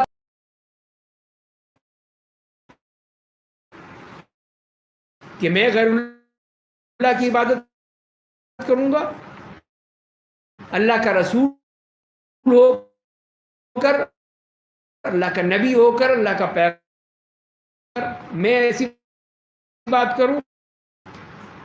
فرمائے کہ وَلَقَدْ أُوحِيَ إِلَيْكَ وَإِلَى الَّذِينَ مِن قَبْلِكَ، آپ کو اور رسولوں کو جو آپ سے پہلے گزر چکے یہ وہی بھیجی جا چکی ہیں، شریک بنایا تو آپ کا عمل ضائع ہو جائے گا اور آپ خسارہ اٹھانے والوں میں سے ہو جائیں گے، بلکہ آپ اللہ کی بندگی کرتے رہیے اور اس کے شکر گزار بندوں میں شامل ہوتے رہیے، شامل ہو جائیے۔ تو یہ کہہ دیا گیا ہے ان کی باتیں مت سنو۔ وما قدر اللہ حق قدرہ، اور کافروں نے اللہ کی اس کے مقام و مرتبہ کے مطابق قدر نہیں کی، تو قدر کی نہیں، وہ تو سمجھے ہی نہیں اللہ کو، کوئی تصور ہی نہیں ہے، وہ تو یہ سمجھتے ہیں کہ وہ یہ ہے وہ ہے، اور اس کی بیٹیاں ہیں اس کے بیٹے ہیں، وہ تو یہ کچھ سمجھ رکھا ہے، تو اللہ کی قدر کہاں کی؟ تو اللہ نے بتا دیا پھر قیامت کے دن تمام زمین اس کی مٹھی میں ہوگی، ساری زمینیں، پورے کائنات اور سارے آسمان اس کے دائیں ہاتھ میں لپٹے ہوئے ہوں گے۔ جب سوری کائنات اس کے ہاتھ میں ہے تو اس کی پھر مقام مرتبہ کیسے نہیں سمجھے لوگ؟ وہ مشرکوں کے شرک سے پاک اور بلند و بالا ہے، اور سور میں پھونک ماری جائے گی تو آسمانوں اور زمین میں جتنے رہنے والے ہیں سب بے ہوش ہو جائیں گے، سوائے ان کے جنہیں اللہ چاہے گا وہ بے ہوش نہیں ہوں گے۔ تو یہ پہلا سور ہے، پہلا سور جب پھونکا جائے گا تو پھر سب کچھ ختم، سب بے ہوش، سب مر جائیں گے، ختم ہو جائیں گے۔ تو جیسے فرمایا جسے اللہ تعالیٰ چاہے وہ اللہ کی مرضی ہے۔ پھر دوسری بار اس میں پھونک ماری جائے گی، تمام کھڑے ہو کر اٹھ کھڑے ہوں گے، دیکھنے لگیں گے کہ اب کیا ہوتا، اگلا ہمیں حکم کیا ملتا ہے۔ اور پھر اسی حشر کے دن قیامت کے موقع پر اور زمین اپنے رب کے نور سے روشن ہو جائے گی، وہاں پہ رب کا نور ہوگا اور اعمال نامے رکھ دیے جائیں گے، انبیاء و شہداء لائے جائیں گے، ان کے درمیان عدل و انصاف کے مطابق فیصلہ کیا جائے گا، ان پر ذرہ برابر بھی ظلم نہیں کیا جائے گا، اور ہر جان کو اس کے کیے کا پورا بدلہ چکایا جائے گا۔ وہاں جب فیصلہ ہے، موازین ہیں، صحائف ہیں، تو کتنے اللہ نے انتظامات کر رکھے ہیں تاکہ یہ ثابت ہو جائے کہ کوئی کسی قسم کا ظلم نہیں کیا، کوئی ظلم رتی بر رائی کے دانے کے برابر کوئی ظلم نہیں ہے۔ فرمائے کہ ہر جان کو اس کے کیے کا پورا بدلہ چکایا جائے گا، اللہ کے اعمال سے خوب واقف ہے۔ اور اس کے بعد پھر اللہ تعالیٰ نے 71 سے 75 تک متقین کی جنت میں داخلہ اور پھر مجرمین کا جہنم میں داخلہ اس کو بتا دیا ہے کہ دیکھ لو، یہ تصور کر لو ذرا۔ فرمایا کہ وسیق الذین کفروا الی جہنم زمرا حتی اذا جاؤوها فتحت ابوابها۔ فرمایا کہ اور کافروں کو جھنڈ در جھنڈ، فوج در فوج جہنم کی طرف ہانکا جائے گا، جسے ہم پہلے پڑھ چکے ہیں کہ یہی فرمایا گیا کہ اس طرح ہم جو لے کے جائیں گے ان کو، جیسے کہ جانوروں کو لے جاتے ہیں پانی پلانے کے لیے، اس طرح ان کو ہانکتے ہوئے لے کر جائیں گے۔ جب یہاں تک کہ جب اس کے قریب پہنچیں گے اس کے دروازے کھول دیے جائیں گے اور ان سے جہنم کے محافظ فرشتے کہیں گے کیا تمہارے پاس تمہیں میں سے پیغمبر نہیں آئے تھے؟ یہ سب چلے آ رہے ہو تم، فوج در فوج، جھنڈ در جھنڈ، سارے چلے آ رہے ہو یہاں پر ہی، یہی راستہ دیکھ لیا تم نے، تو کیا تمہارے پاس کوئی نہیں آیا تھا؟ تمہیں بتایا نہیں تھا کہ اللہ کا پیغام کیا ہے؟ جنہوں نے تمہیں تمہاری رب کی آیتیں پڑھ کر سنائی تھیں، اس دن کی ملاقات سے تمہیں ڈرایا نہیں تھا کہ یہ دن بھی آنا ہے ایک دن؟ تو وہ کہیں گے کہ ہاں، مگر کافروں کے بارے میں عذاب کا فیصلہ آ چکا تھا، اللہ کا فیصلہ ہو چکا تھا کہ جتنے بھی کافر ہیں وہ سب جہنم میں جائیں گے، اور ان سے کہا جائے گا کہ تم سب جہنم کے دروازوں میں داخل ہو جاؤ، ہمیشہ اسی میں رہو گے، تکبر کرنے والوں کا وہ برا ہی ٹھکانہ ہوگا۔ یہ ہے ان کا، یہ متکبر بھی تھے، مشرک بھی تھے، کافر بھی تھے، اسی لیے ان کا ٹھکانہ وہاں پہ بتا دیا۔ دوسرے آئیے متقین کی طرف، فرمایا کہ وسیق الذین اتقوا ربهم الی الجنۃ زمرا حتی اذا جاؤوها وفتحت ابوابها، اور جو لوگ اپنے رب سے ڈرنے والے ہیں انہیں جوق در جوق جنت کی طرف لے جایا جائے گا، یہاں تک کہ جب ان کے پاس پہنچ جائیں گے اور اس کے دروازے کھول دیے جائیں گے۔ یہاں ایک فرق ہے، آپ نے محسوس کیا ہوگا ان دونوں آیتوں میں کہ اللہ تعالیٰ نے جب ان کے لیے کہا مجرموں کے لیے حتی اذا جاؤوها فتحت ابوابها، جیسے ہی پہنچے دروازے کھل گئے، جاؤ بھائی جاؤ اندر، چلو جہنم میں، دروازے کھلے ہوئے دروازے ہیں اس کے، جسے اللہ تعالیٰ نے فرمایا ہے۔ تو لیکن ان کے لیے فرمایا کہ حتی اذا جاؤوها وفتحت ابوابها، واو بھی آ گئی بیچ میں، تو کوئی دیر لگ گئی نا پھر، کیوں؟ این او سی نہیں لے کے آؤ۔ یہاں پر یہ ہے اس لیے کہ وہاں پہ اللہ کی رحمت کے بغیر نہیں داخل ہو سکتے، رسول اللہ کی شفاعت کر نہیں داخل ہو سکتے جنت میں، اس لیے دیر لگ گئی، اسی لیے فرمایا کہ وفتحت ابوابها۔ جہنم میں تو کوئی ضرورت نہیں ہے، وہاں تو ان کے اعمال ساتھ ہے، جاؤ جاؤ جہنم میں، پھر تو ان کو سب کو، اس لیے وہاں کوئی مسئلہ ہی نہیں ہے، مسئلہ جنت کا ہے، تو وہاں تو کوئی نہ کوئی ہونی چاہیے نا۔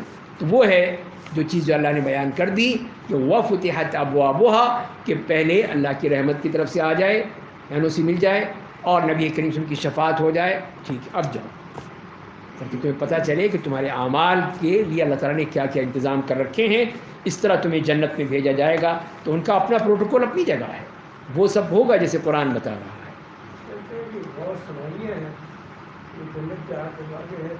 اس کے واسطے جی ہاں یہ بھی کہتے ہیں جی، تو لیکن وہ تو کہ اعرابی یا نحوی طور پر کہا جا سکتا ہے، نہ صرف واو ثمانیہ جس کا ذکر کرتے ہیں وہ نحوی طور پر، کہ جب ایک چیز کے ساتھ بیان کر دی جاتی ہیں تو آٹھویں جب بیان کی جاتی ہے تو واو آتی ہے، اس لحاظ سے کہتے ہیں۔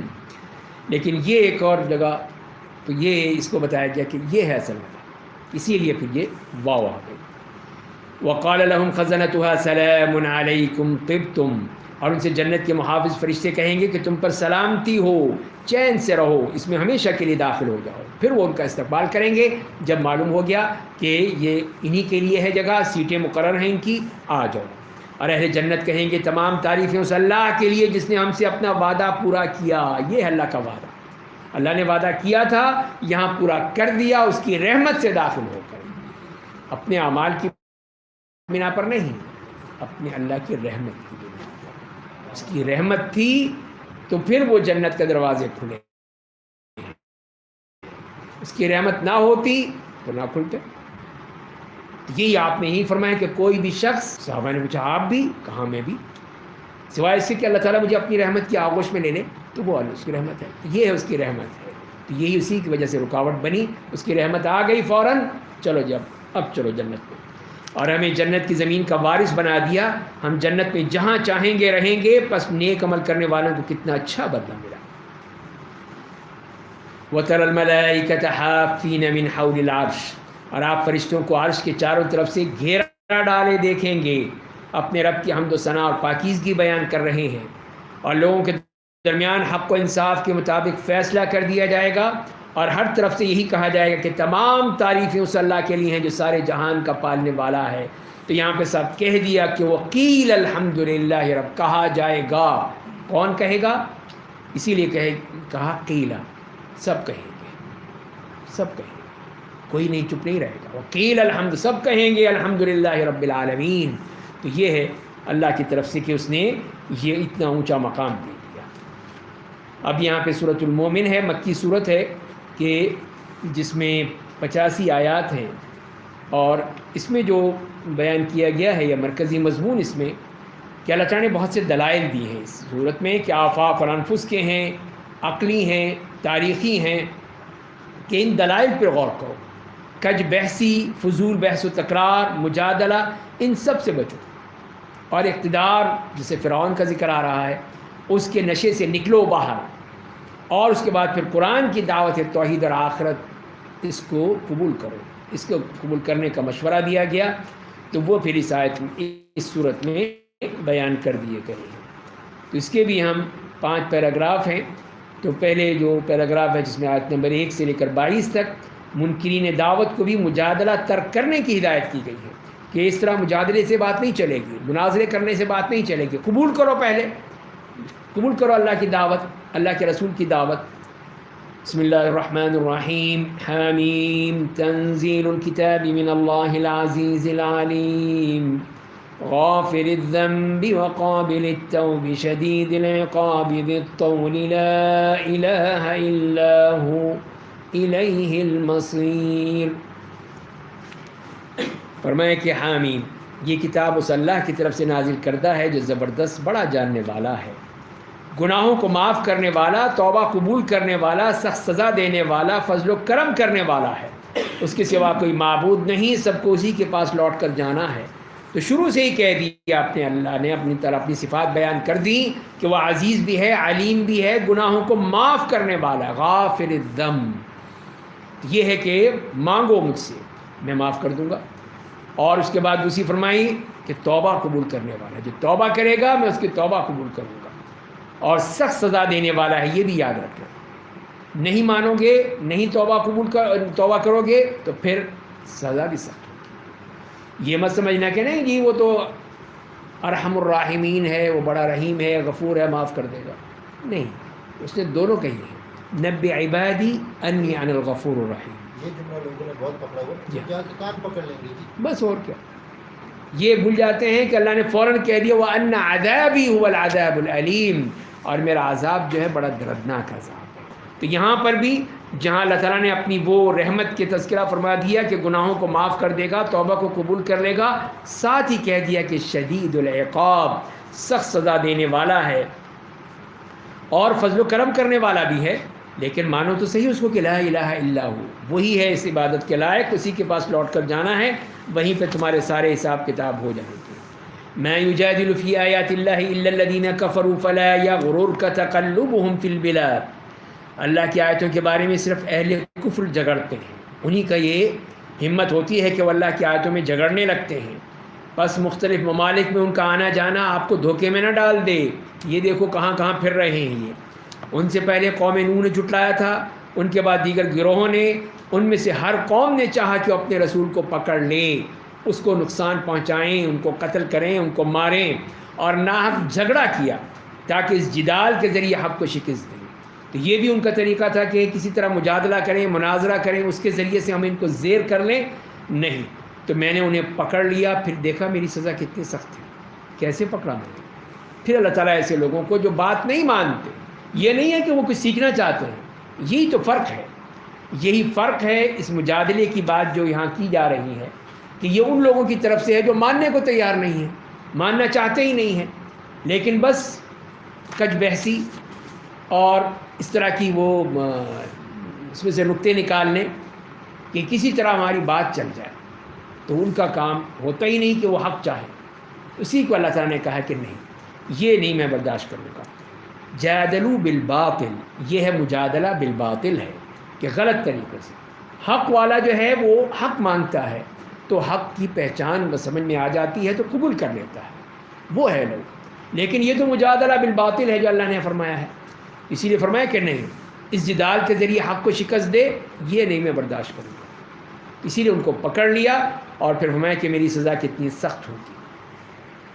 وَكَذَلِكَ حَقَّتْ كَلِمَةُ رَبِّكَ عَلَى الَّذِينَ كَفَرُوا أَنَّهُمْ أَصْحَابُ النَّارِ، اور اس طرح کافروں کے بارے میں آپ کے رب کا فیصلہ قرار پا گیا کہ وہ لوگ جہنمی ہیں۔ جیسے ابھی ہم نے پڑھا سورہ زمر میں، تو انہوں نے یہی کہا کہ اللہ تعالیٰ کا فیصلہ آ گیا تھا، وہ یہی فیصلہ ہے۔ وَكَذَلِكَ حَقَّتْ كَلِمَةُ رَبِّكَ، آپ کے رب کا فیصلہ ہے کہ یہ جہنمی لوگ سیدھے اپنے مقام پہ جائیں گے جہنم میں، اور وہیں جا کر ان کا مقام ہوگا۔ جو فرشتے عرش اٹھائے ہوئے ہیں اور جو فرشتے اس کے گرد جمع ہیں، یہ سب اپنے رب کی پاکیزگی بیان کرتے ہیں اور اس پر ایمان رکھتے ہیں، اور ایمان والوں کے لیے مغفرت طلب کرتے ہیں۔ یہ بھی دیکھ لیجئے، اللہ نے ان کو یہ بھی دے رکھا ہے کہ ان کے لیے تم مغفرت کرو۔ یہ اللہ کے بندے مسجدوں میں بیٹھے ہیں، اللہ کو یاد کر رہے ہیں، اللہ کی کتاب پڑھ رہے ہیں، ان کے لیے استغفار کرو۔ وہ بالکل ہی جو کہ جن کے ہاں کوئی گناہ کا تصور ہی نہیں ہے، بالکل معصوم ہے، وہ دعائیں کر رہے ہیں۔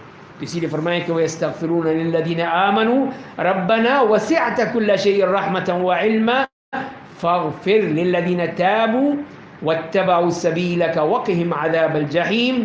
تو وہ یہ دعا کر رہے ہیں کہ اے ہمارے رب، تو اپنی رحمت اور اپنے علم کے ذریعے جو ہر چیز پہ محیط ہے، ان لوگوں کو معاف کر دے، یہ معاف کر دے ان لوگوں کو جنہوں نے توبہ کی ہے، تیری راہ کی پیروی کی ہے، اور تو انہیں جہنم کے عذاب سے نجات دے دے۔ تو فرشتے پھر ان بندوں کے لیے دعا کرتے ہیں، اے ہمارے رب، اور تو انہیں ہمیشہ رہنے والی جنتوں میں، باغات میں داخل کر دے جن کا تو نے ان سے وعدہ کیا ہوا ہے۔ تو جسے اللہ کو یاد دلا رہے ہیں، اللہ کو یاد ہے، وہ جانتا ہے، لیکن وہ یہ کہہ رہے ہیں کہ اللہ تو نے وعدہ کر رکھا ہے ان سے، تو دینا ہے، ضرور ان کو دے۔ تو یہ دعائیں کر رہے ہیں۔ پھر ان کے لیے ہی نہیں، ان کے ساتھ اور بھی جتنے بھی ہیں، وَمَنْ صَلَحَ مِنْ آبَائِهِمْ وَأَزْوَاجِهِمْ وَذُرِّيَّاتِهِمْ، جو ان کے ماں باپ، بیویاں، اولاد میں سے جو نیک ہوں، شرط بھی لگا دی ہے، جو نیک ہیں بس ان کو بھی ساتھ ساتھ کر دینا، چلے اللہ تعالیٰ کی طرف سے یہ ہو جائے گا۔ تو یہ اللہ تعالیٰ کی ہے کہ وہاں پر اگر وہ اولاد اس قابل ہے کہ جنت میں ہے، تو وہ بھی باپ کے ساتھ، بیوی بھی اس قابل ہے، چلو تم بھی جاؤ شوہر کے ساتھ۔ تو یہ اتنی کتنی بڑی اللہ کی طرف سے یہ رحمت ہو جائے گی۔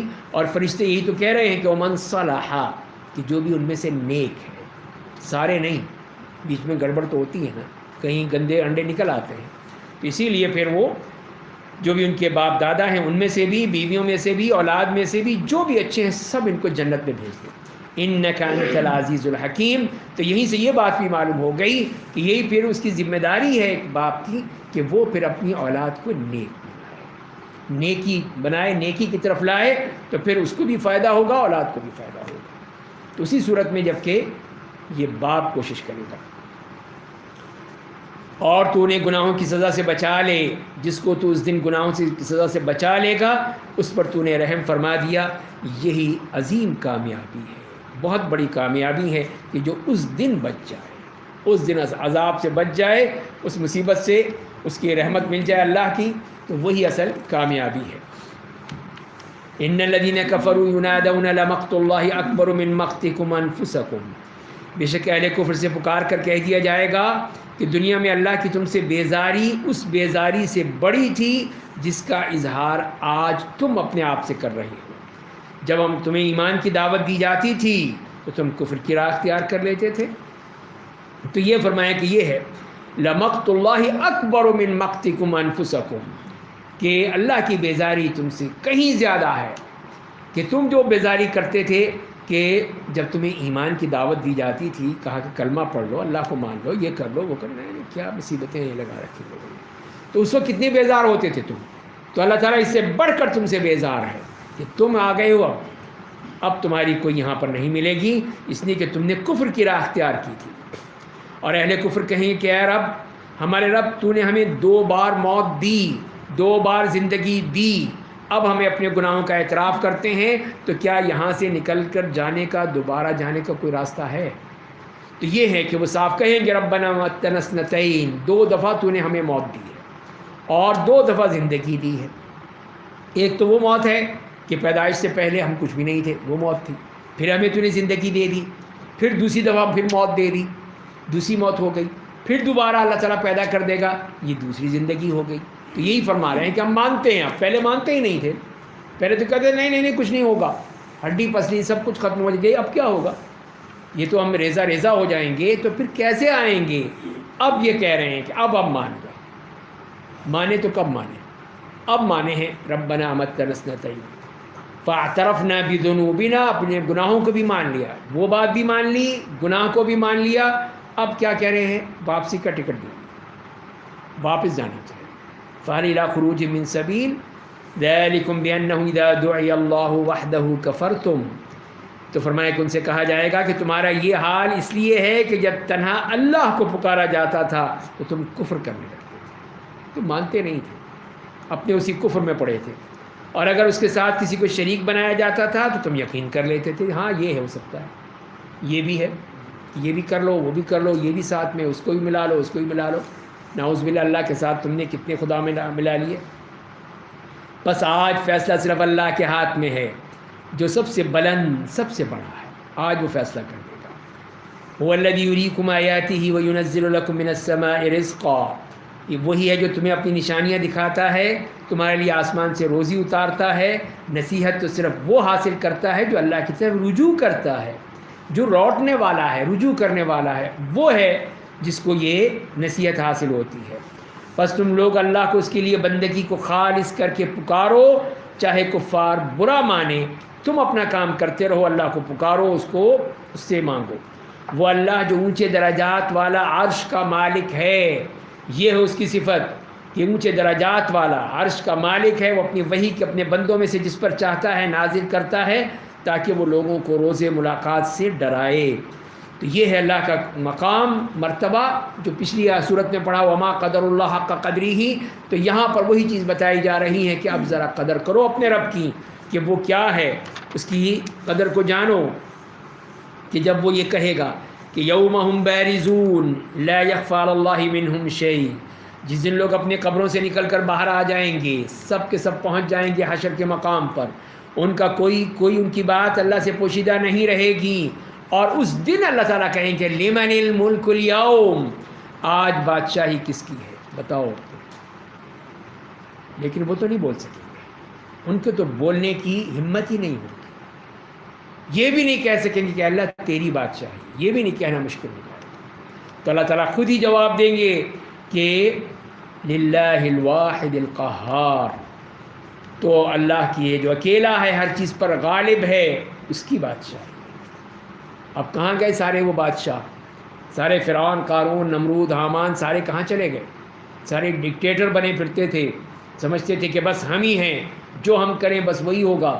کہاں گئے سب لوگ؟ کوئی نہیں بول سکتا، کسی کی مجال ہے کہ بولے، وہ سر نہیں اٹھا سکیں گے. اسی لیے فرمائیں کہ للہ الواحد القہار.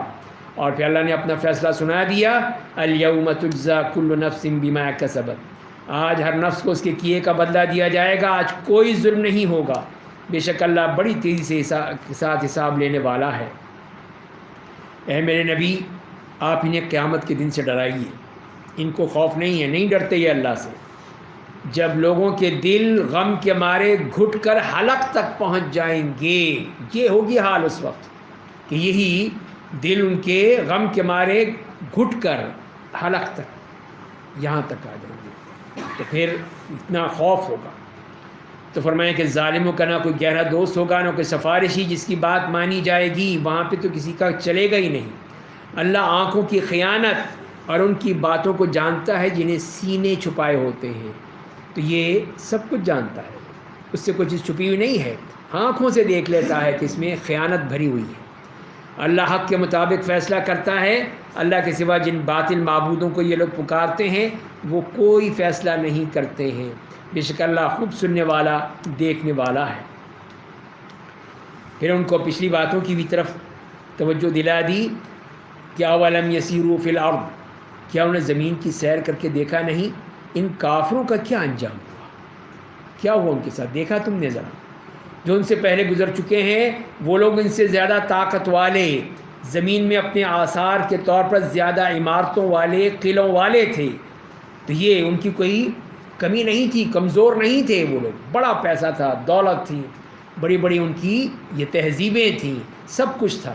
لیکن اللہ نے ان کے گناہوں کے سبب انہیں پکڑ لیا، اور اللہ نے ان سے بچانے والا کوئی نہیں ملا ان کو. بڑی کوشش کی کہیں سے کوئی سپر پاور بنا دے، کوئی مل جائے، نہیں، کوئی کچھ نہیں. پکڑے گئے، مارے گئے. اس لیے کہ ان کے پاس ان کے پیغمبر نشانیاں لے کر آتے تھے تو وہ انکار کر دیتے تھے کہ اللہ انہیں پکڑ لیتا تھا. بے شک وہ بہت قوت والا، سخت سزا دینے والا ہے. تو یہ ہے کہ انہوں نے تو بھاگنے کی کوشش کی لیکن وہ بھاگ نہیں سکتے، اللہ نے پکڑ لیا. اب یہاں سے پھر 23 سے 27 تک قریش کی متکبر لیڈرشپ کو یہ فرعونی رویے اختیار کرنے سے منع کیا ہے. تم اس طرح مت کرنا، تمہارا حشر بھی وہی ہوگا جو فرعون کا ہوا. اور یہاں پہ پھر موسیٰ علیہ السلام کا واقعہ بیان کیا ہے، جو جس طرح انہوں نے فرعون اور حامان نے لوگوں نے کیا. فرمایا کہ ہم نے موسیٰ کو اپنی نشانی اور کھلی دلیل کے ساتھ بھیجا فرعون، حامان اور قارون کے پاس. تو انہوں نے کہا یہ تو جادوگر ہے، جھوٹا ہے. صاف بات کر دی، صاف گالیاں دینے لگے. فلما جاءهم بالحق من عندنا، بس جب موسیٰ ہمارے پاس دین حق لے کر ان کے پاس پہنچے تو انہوں نے کہا کہ جو لوگ اس پر ایمان لائے ہیں ان کے بیٹوں کو قتل کر دو، ان کی عورتوں کو زندہ چھوڑ دو. تو یہ تھا وہ ظالم شخص کہ اس نے کبھی برداشت نہیں کیا کہ ان کے بیٹے زندہ رہیں. اور کافروں کی سازش بہرحال ناکام ہوتی ہے. فرعون نے کہا کہ مجھے چھوڑ دو، میں موسیٰ کو قتل کر دوں. کہ دیکھ لو، یعنی میں اجازت کی ضرورت ہی نہیں اس کو، یعنی دیکھ لو میں اب چھوڑوں اب میں گنیس کو، اور وہ اپنے رب کو بلا لے. مجھے ڈر ہے کہ وہ تمہارے دین کو بدل دے گا یا ملک میں فساد پیدا کرے گا. تو یہ دو چیزیں بیان کی اس نے کہ یہ ہے کہ تمہارے دین سے، تاکہ ان کے اندر وہ دینی عصبیت پیدا کرے اور ملک کی اور اس کی جگہ کی عصبیت پیدا کرے. یا تو تمہارا دین بدل دے گا، تم اس میں نہیں رہو گے. دوسرا یہ ہے کہ یا تمہارا ملک میں فساد کرے گا، تمہیں اس میں ہی بدل دے گا. تو موسیٰ نے کہا میں ہر متکبر سے جو روز حساب پر ایمان نہیں رکھتا اپنے اور تمہارے رب کی پناہ مانگتا. میں اللہ کی پناہ میں آ جاؤں گا، پھر کیا کرو گے، تم کچھ نہیں کر سکتے. اب اس کے بعد یہ 28 سے 54 تک آل فرعون کی جو سچے مومن شخص تھا، آل فرعون کا اندر سے تھا، اس کا ذکر فرمایا اللہ تعالیٰ نے، اور اس کی تفصیل بیان کر دی اس مرد مومن کی جو خفیہ طور پر موسیٰ علیہ السلام کی رسالت پر ایمان لے آیا تھا. اسی لیے اس کے بارے میں قرآن نے یہی کہا. اور بعض یہی کہتے ہیں کہ وہ فرعون کا چچا زاد بھائی تھا، شمعان اس کا نام تھا.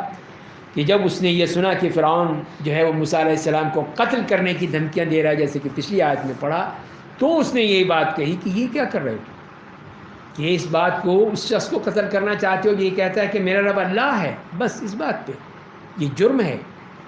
تو یہی فرمایا اللہ تعالیٰ نے اس کی بات کو، وقال رجل مؤمن من آل فرعون یکتم ایمانہ اتقتلون رجلا ان یقول ربی اللہ. اور آل فرعون کے ایک مرد مومن نے کہا جو اپنا ایمان چھپائے ہوئے تھا، ظاہر نہیں کیا اس نے، کیا تم لوگ ایک آدمی کو صرف اس لیے قتل کر دو گے کہ وہ کہتا ہے کہ میرا رب اللہ ہے، اور وہ تمہارے سامنے اپنے رب کی کھلی نشانیاں بھی پیش کر چکا ہے. اور پھر اس نے دونوں آپشن پیش کر دیے اس نے کہ دیکھ لو، تو اگر وہ جھوٹا ہے تو اس کا جھوٹ اسی کو نقصان پہنچے گا، تمہیں تو نہیں ہوگا نا، وہ خود بھگتے گا.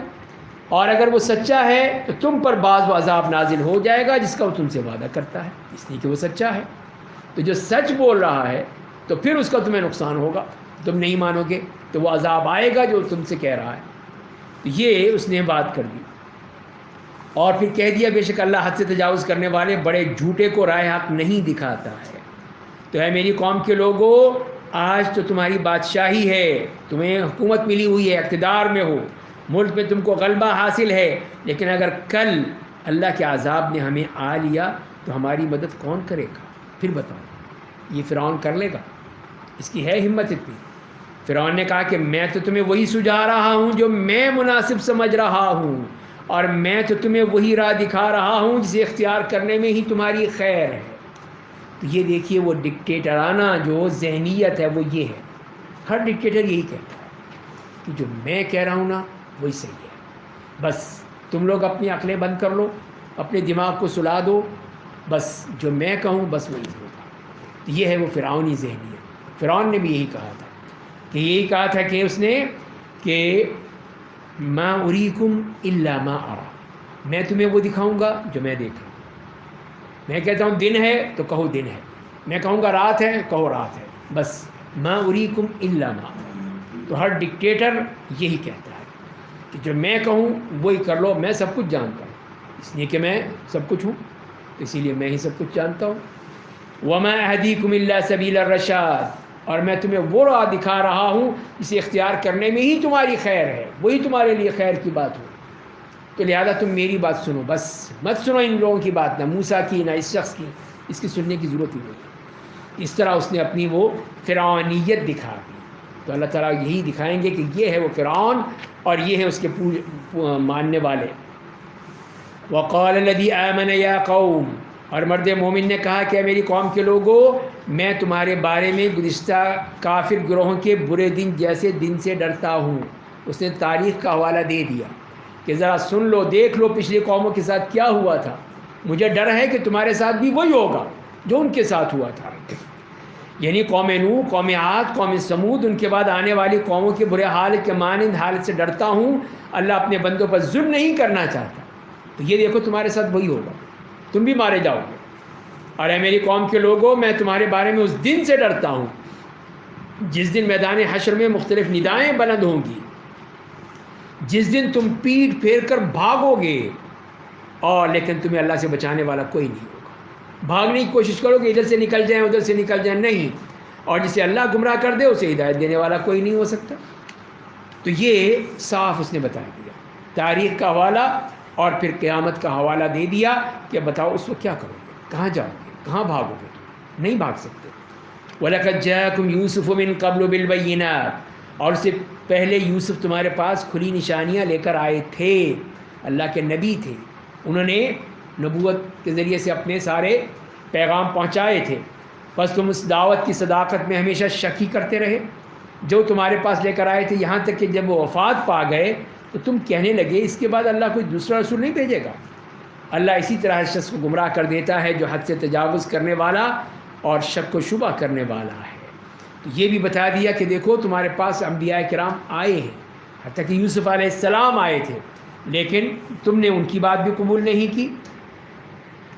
یعنی ان لوگوں کو گمراہ کرتا ہے جو بغیر کسی دلیل کے جو ان کے پاس آئی ہو اللہ کی آیتوں میں جھگڑتے ہیں، بہت ہی قابل نفرت ہے۔ یہ بات اللہ کے نزدیک، اہل ایمان کے نزدیک، اللہ اسی طرح تکبر کرنے والے سرکش کے دل پر مہر لگا دیتا ہے۔ تو یہ دیکھ لیجئے کہ یہاں پر بھی یہی فرمایا کہ اس طرح جو مجادلہ کرتے ہیں، الذین یجادلون فی آیات اللہ بغیر سلطان اتاہم، بغیر کسی دلیل کے لڑنے لگتے ہیں، یہی مجادلہ اللہ کو پسند نہیں ہے۔ بات کرنی ہے دلیل لاؤ، ہمارا دین ہی دلیل پر ہے کہ اللہ نے کہا، اللہ کے رسول نے کہا، یہ ہے ہمارا دین۔ یہ نہیں ہے کہ نہیں فلاں نے یہ کہا ہے، فلاں نے فلاں نہیں چلتا، جو اللہ نے کہا اللہ کے رسول نے کہا وہ لے کہا تو ہم مانیں گے۔ اسی لیے اللہ ان سے بھی یہی کہہ رہا ہے کہ تمہارے شرک پر کوئی دلیل ہے، تمہارے پاس ہے کوئی سلطان، کوئی دلیل، کوئی برہان، لاؤ پھر دکھاؤ ہمیں۔ جب ہے ہی نہیں، جھوٹے ہو، تو پھر اللہ تعالیٰ دیکھ لے گا تمہیں۔ تو یہ ان کا معاملہ بتا دیا، یعنی ان لوگوں کو گمراہ کرتا ہے جو بغیر کسی دلیل کے جو ان کے پاس آئی ہو اللہ کی آیتوں میں جھگڑتے ہیں، اس میں مجادلہ کر رہے ہیں، بہت ہی قابل نفرت ہے۔ یہ بات اللہ کے نزدیک اور اہل ایمان کے نزدیک، اللہ اسی طرح تکبر کرنے والے سرکش کے دل پر مہر لگا دیتا ہے۔ اور فرعون نے کہا، اب کوئی جواب تو بنا نہیں اس سے اس باتوں کا، تو اب آ گئے دھونس اور دھاندلی پر۔ فرعون نے کہا اے حامان میرے لیے ایک اونچا محل بناؤ، پلازا بناؤ، اونچا، کئی کلومیٹر اونچا۔ اس وقت سے لوگوں کے ذہن میں ہے، اب بن گئے ہیں، پتہ نہیں اللہ کو دیکھنے کے لیے بنائے ہیں یا کسی کو دیکھنے کے لیے بنائے ہیں۔ تو بہرحال فرعون تھا کہ میں دیکھوں ذرا موسیٰ کے رب کو، تو اے حامان میرے لیے ایک اونچا محل بناؤ، شاید میں ان راستوں تک پہنچ جاؤں جو آسمانوں کے راستے ہیں، تاکہ موسیٰ کے معبود کو دیکھ سکوں۔ اور مجھے تو یقین ہے کہ وہ جھوٹا ہے، پہلے سے ابھی گیا ہی نہیں، پہنچا ہی نہیں اوپر، اور پہلے سے کہہ دیا کہ مجھے تو یقین ہے جھوٹا ہے، اسی لیے کہ جھوٹ بھرا ہوا ہے تو ہر چیز جھوٹی لگتی ہے اسے۔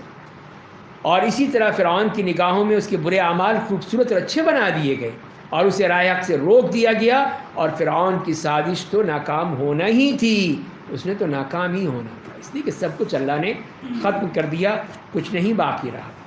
وقال الذي آمن يا قوم اتبعوني أهدكم سبيل الرشاد۔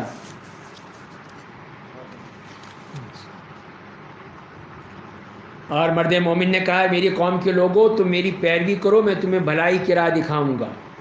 اے میری قوم کے لوگوں یہ دنیاوی زندگی چند دن کی لذت ہے، بے شک آخرت کا گھر ہی ہمیشہ کا گھر ہے، اور جو شخص برا عمل کرے گا اسے اسی جیسا بدلہ دیا جائے گا، جو اچھا عمل کرے گا مرد ہو عورت ہو جو بھی ہو اور وہ مومن ہوگا تو ایسے لوگ جنت میں داخل ہوں گے، وہاں برابر ہے، کوئی فرق نہیں ہے۔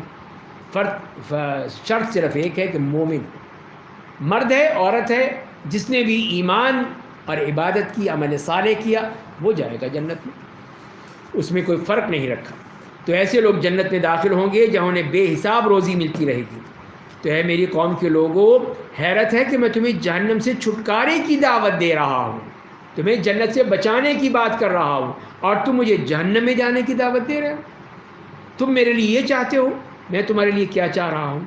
تو تم مجھے دعوت دیتے ہو کہ میں اللہ کا انکار کر دوں، اس کا شریک ایسی چیزوں کو بناؤں جن کے معبود ہونے کا مجھے کوئی علم نہیں ہے، کوئی دلیل نہیں ہے، اور میں تمہیں اللہ کی طرف بلاتا ہوں جو زبردست بڑا معاف کرنے والا ہے۔ دیکھ لیجیے اس کا اسلوب کیسا اچھا ہے کہ تم کیا کر رہے ہو اور میں کیا کر رہا ہوں۔ میں تمہیں اللہ کی طرف بلا رہا ہوں، تم مجھے اپنے خداؤں کی طرف بلا رہے ہو، شرک کرنے کے لیے کہہ رہے ہو، تو یہ نہیں ہوگا۔ لا جرم انما تدعوننی الیہ لیس له دعوہ، تم مجھے جن جھوٹے معبودوں کی بندگی کی دعوت دیتے ہو بے شک وہ اس لائق نہیں ہے کہ انہیں دنیا میں پکارا جائے، اور نہ آخرت میں ہی انہیں شفاعت کے لیے پکارا جائے گا، اور بے شک ہم سب اللہ کے پاس ہی لوٹ کر جانا ہے، اور بے شک حد سے تجاوز کرنے والے جہنمی ہیں۔ اس نے صاف کہہ دیا کہ جب کوئی بات ہی نہیں ہے تمہارے پاس، دلیل ہی نہیں ہے، تو پھر تو معاملہ خطرناک ہے۔ بس جو کچھ میں تم سے کہہ رہا ہوں ان قریب ہی اسے یاد کرو گے، پھر تم کہو گے دیکھو اس نے سچ کہا۔ اب تو تمہیں معلوم ہوتا ہے نا کہ جیسے فرعون نے کہا یہ جھوٹا ہے، تو اب تو یہی کہہ رہے ہو، لیکن بعد میں تمہیں یاد آئے گی، میری ایک ایک بات آئے گی یاد تمہیں کہ میں نے تمہیں کیا کہا تھا۔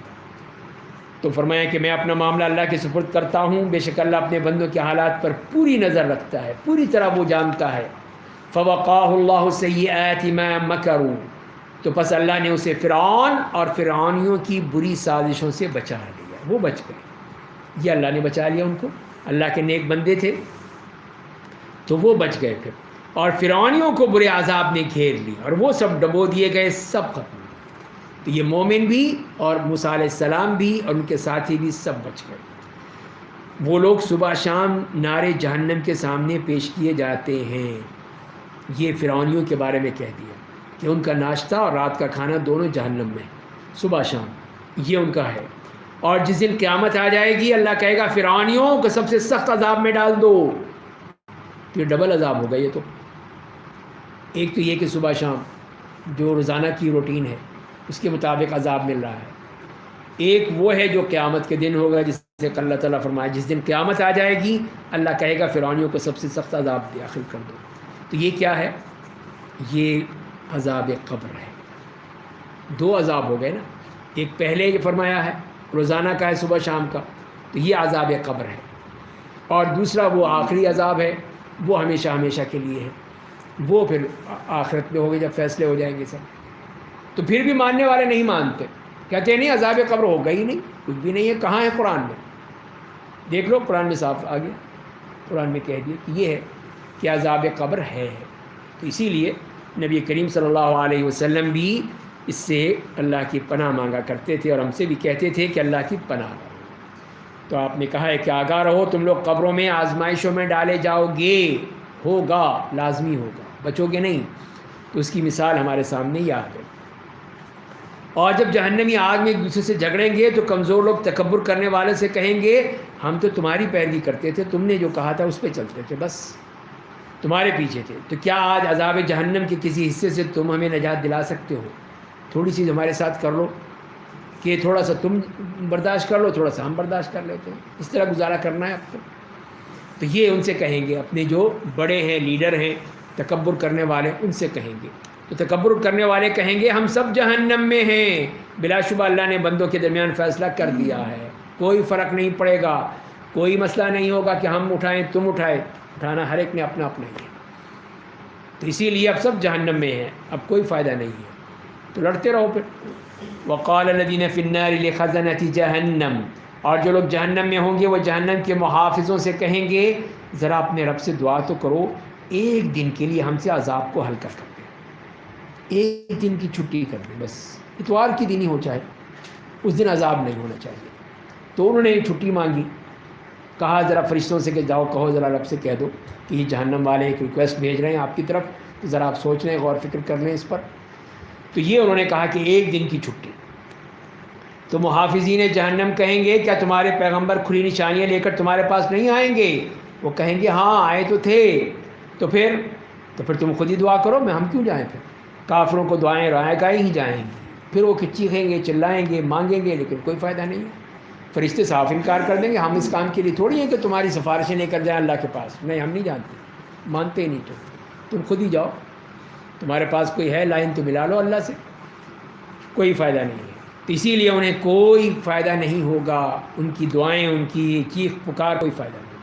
ہم بلا شبہ اپنے رسولوں کی اور ایمان والوں کی دنیا کی زندگی مدد کرتے ہیں، یہ اللہ کا وعدہ ہے، اپنے رسولوں کی اور ایمان والوں کی۔ ایمان والے جو سچے ایمان والے ہوں ان کی مدد کرتے ہیں، اس دن بھی کریں گے جب گواہ اللہ کے سامنے کھڑے ہوں گے، سب ان کی گواہی دے رہے ہوں گے، اس وقت بھی اللہ تعالیٰ مدد کریں گے۔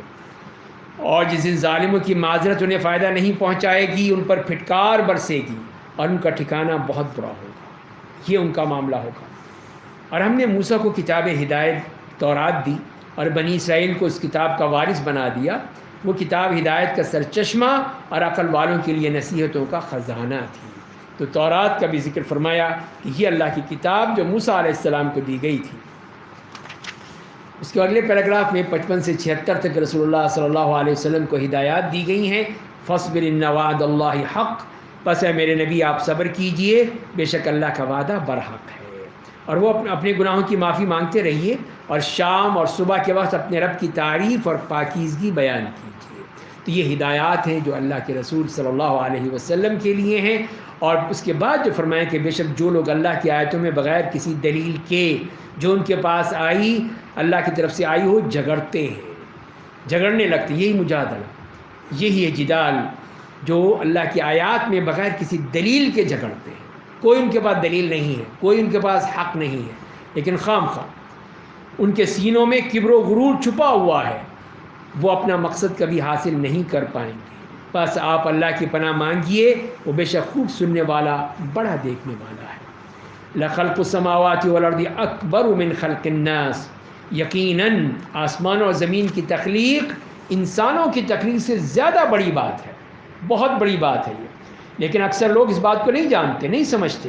کیوں؟ اس لیے کہ نابینا اور بینا برابر نہیں ہو سکتے، اندھا اور جو بینا ہے کیسے برابر ہو سکتے ہیں؟ اسی طرح مشرک اور مومن برابر نہیں ہو سکتے، اور ایمان والے اور عمل صالح کرنے والے اور برے کام کرنے والے برابر نہیں ہو سکتے۔ لوگوں تم بہت کم نصیحت حاصل کرتے ہو، نہیں سمجھتے اس بات کو۔ ان الساعۃ لآتیۃ لا ریب فیہا، بلا شبہ قیامت آنے والی ہے، اس میں کوئی شک نہیں، لیکن اکثر لوگ اس پر ایمان نہیں رکھتے ہیں۔ اور تمہارے رب نے کہہ دیا ہے کہ تم سب مجھے پکارو، میں تمہاری دعائیں قبول کروں گا۔ ادعونی استجب لکم، پکارو تو صحیح، میں تمہاری دعائیں قبول کروں گا۔ تو اللہ کی طرف سے یہ کہا جا رہا ہے کہ تم مجھے پکارو، مجھے دعائیں کرو، میں تمہاری دعائیں قبول کروں گا۔ اور بے شک جو لوگ کبر کی وجہ سے میری عبادت نہیں کرتے، مجھ سے نہیں مانگتے، وہی ان قریب ذلت و رسوائی کے ساتھ جہنم میں داخل ہو جائیں گے، اور سارا ان کا ٹھکانہ وہ ہوگا۔ اللہ الذی جعل لکم اللیل تسکنوا فیہ، اللہ ہی نے تمہارے لیے رات بنائی ہے تاکہ اس میں آرام کرو، اس میں آرام کرو، اور اسی نے دن کو روشن بنایا ہے۔ بے شک اللہ انسانوں پر فضل کرنے والا ہے، لیکن اکثر لوگ شکر گزار نہیں ہوتے، نہیں شکر کرتے اللہ کا۔ وہی اللہ ہے جو تمہارے رب ہے، جو ہر چیز کا خالق ہے، اس کے سوا کوئی معبود نہیں، لیکن پھر بھی تم بہکے جا رہے ہو۔ کدھر بہکے جا رہے ہو؟ یہ سب کچھ اللہ کا ہے۔ جو لوگ اللہ کی آیتوں کا انکار کرتے ہیں وہ اسی طرح بہک جاتے ہیں، اس لیے کہ ان کے پاس کوئی دلیل نہیں ہے، ان کے پاس کوئی بھی بنیاد نہیں ہے، اسی لیے بہک جاتے ہیں، کبھی ادھر کبھی ادھر۔ اللہ ہی نے تمہارے لیے زمین کو ثابت اور آسمان کو چھت بنا دیا ہے، تمہاری صورتیں بنائیں، تمہیں اچھی شکل صورت دی، بہترین تمہیں روزی دی، عمدہ چیزیں دیں۔ وہی اللہ ہے، تمہارا رب ہے۔ پس اللہ علی شان ہے، سارے جہان کا پالنے والا ہے، اس کی عبادت کرو۔ وہ ہمیشہ سے زندہ ہے، ہمیشہ زندہ رہے گا، اس کے لیے موت نہیں ہے، اس کے سوا کوئی معبود نہیں۔ پس تم لوگ بندگی کو اس کے لیے خالص کر کے اس کو پکارو۔ تمام تعریفیں اللہ کے لیے ہیں جو سارے جہان کا پالنہار ہے، سارے جہان کو پالنے والا ہے، اس کو پکارو، اس سے مانگو۔ قُلْ إِنِّي نُهِيتُ أَنْ أَعْبُدَ الَّذِينَ تَدْعُونَ مِن دُونِ اللَّهِ، اے میرے نبی آپ کہہ دیجئے مجھے منع کر دیا گیا ہے کہ میں اللہ کے سوا جھوٹے معبودوں کی بندگی کروں جنہیں تم پکارتے ہو۔ میں تو پکار ہی نہیں سکتا ان کو، جبکہ میرے رب کی طرف سے میرے سامنے کھلی نشانیاں آ چکی ہیں، اور مجھے حکم دیا گیا ہے کہ میں سارے جہان کے رب کے سامنے اپنے سر جھکائے رکھوں، رب کے سامنے، کسی اور کے سامنے نہیں۔ اسی نے تمہیں مٹی سے پیدا کیا، پھر نطفے سے، پھر لوتھڑے سے، پھر تمہیں رحم مادر میں بچے کی شکل میں نکالتا ہے، پھر تمہارے لیے اسباب زندگی مہیا کرتا ہے تاکہ تم اپنی جوانی کو پہنچ جاؤ، پھر تمہیں زندہ رکھتا ہے کہ تاکہ تم بوڑھے ہو جاؤ۔ تم میں سے بعض اس سے پہلے ہی مر جاتے ہیں، اور کچھ اپنے وقت مقررہ تک پہنچتے ہیں، یعنی بڑھاپے تک۔ شاید کہ تم لوگ ان باتوں کو سمجھو۔ دیکھو ذرا اپنی زندگی پہ غور کرو کہ کس طرح تمہیں اللہ نے پیدا کیا، بچپن گزرا، جوانی آئی، ادھیڑ پن آیا، بڑھاپا آ گیا، یہ سب کیسے ہو گیا؟ یہ سب اللہ کے ہاتھ میں ہے۔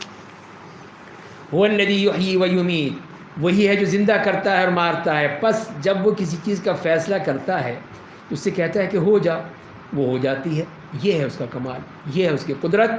کیا آپ ان لوگوں کو نہیں دیکھتے جو اللہ کی آیتوں میں جھگڑتے ہیں؟ پھر وہی مجادلے کی بات بار بار آ رہی ہے کہ اللہ سے اس طرح کا مجادلہ مت کرو، اللہ کے بندوں سے، اللہ کی آیات میں۔ کس طرح وہ لوگ راہ حق سے پھیرے جا رہے ہیں۔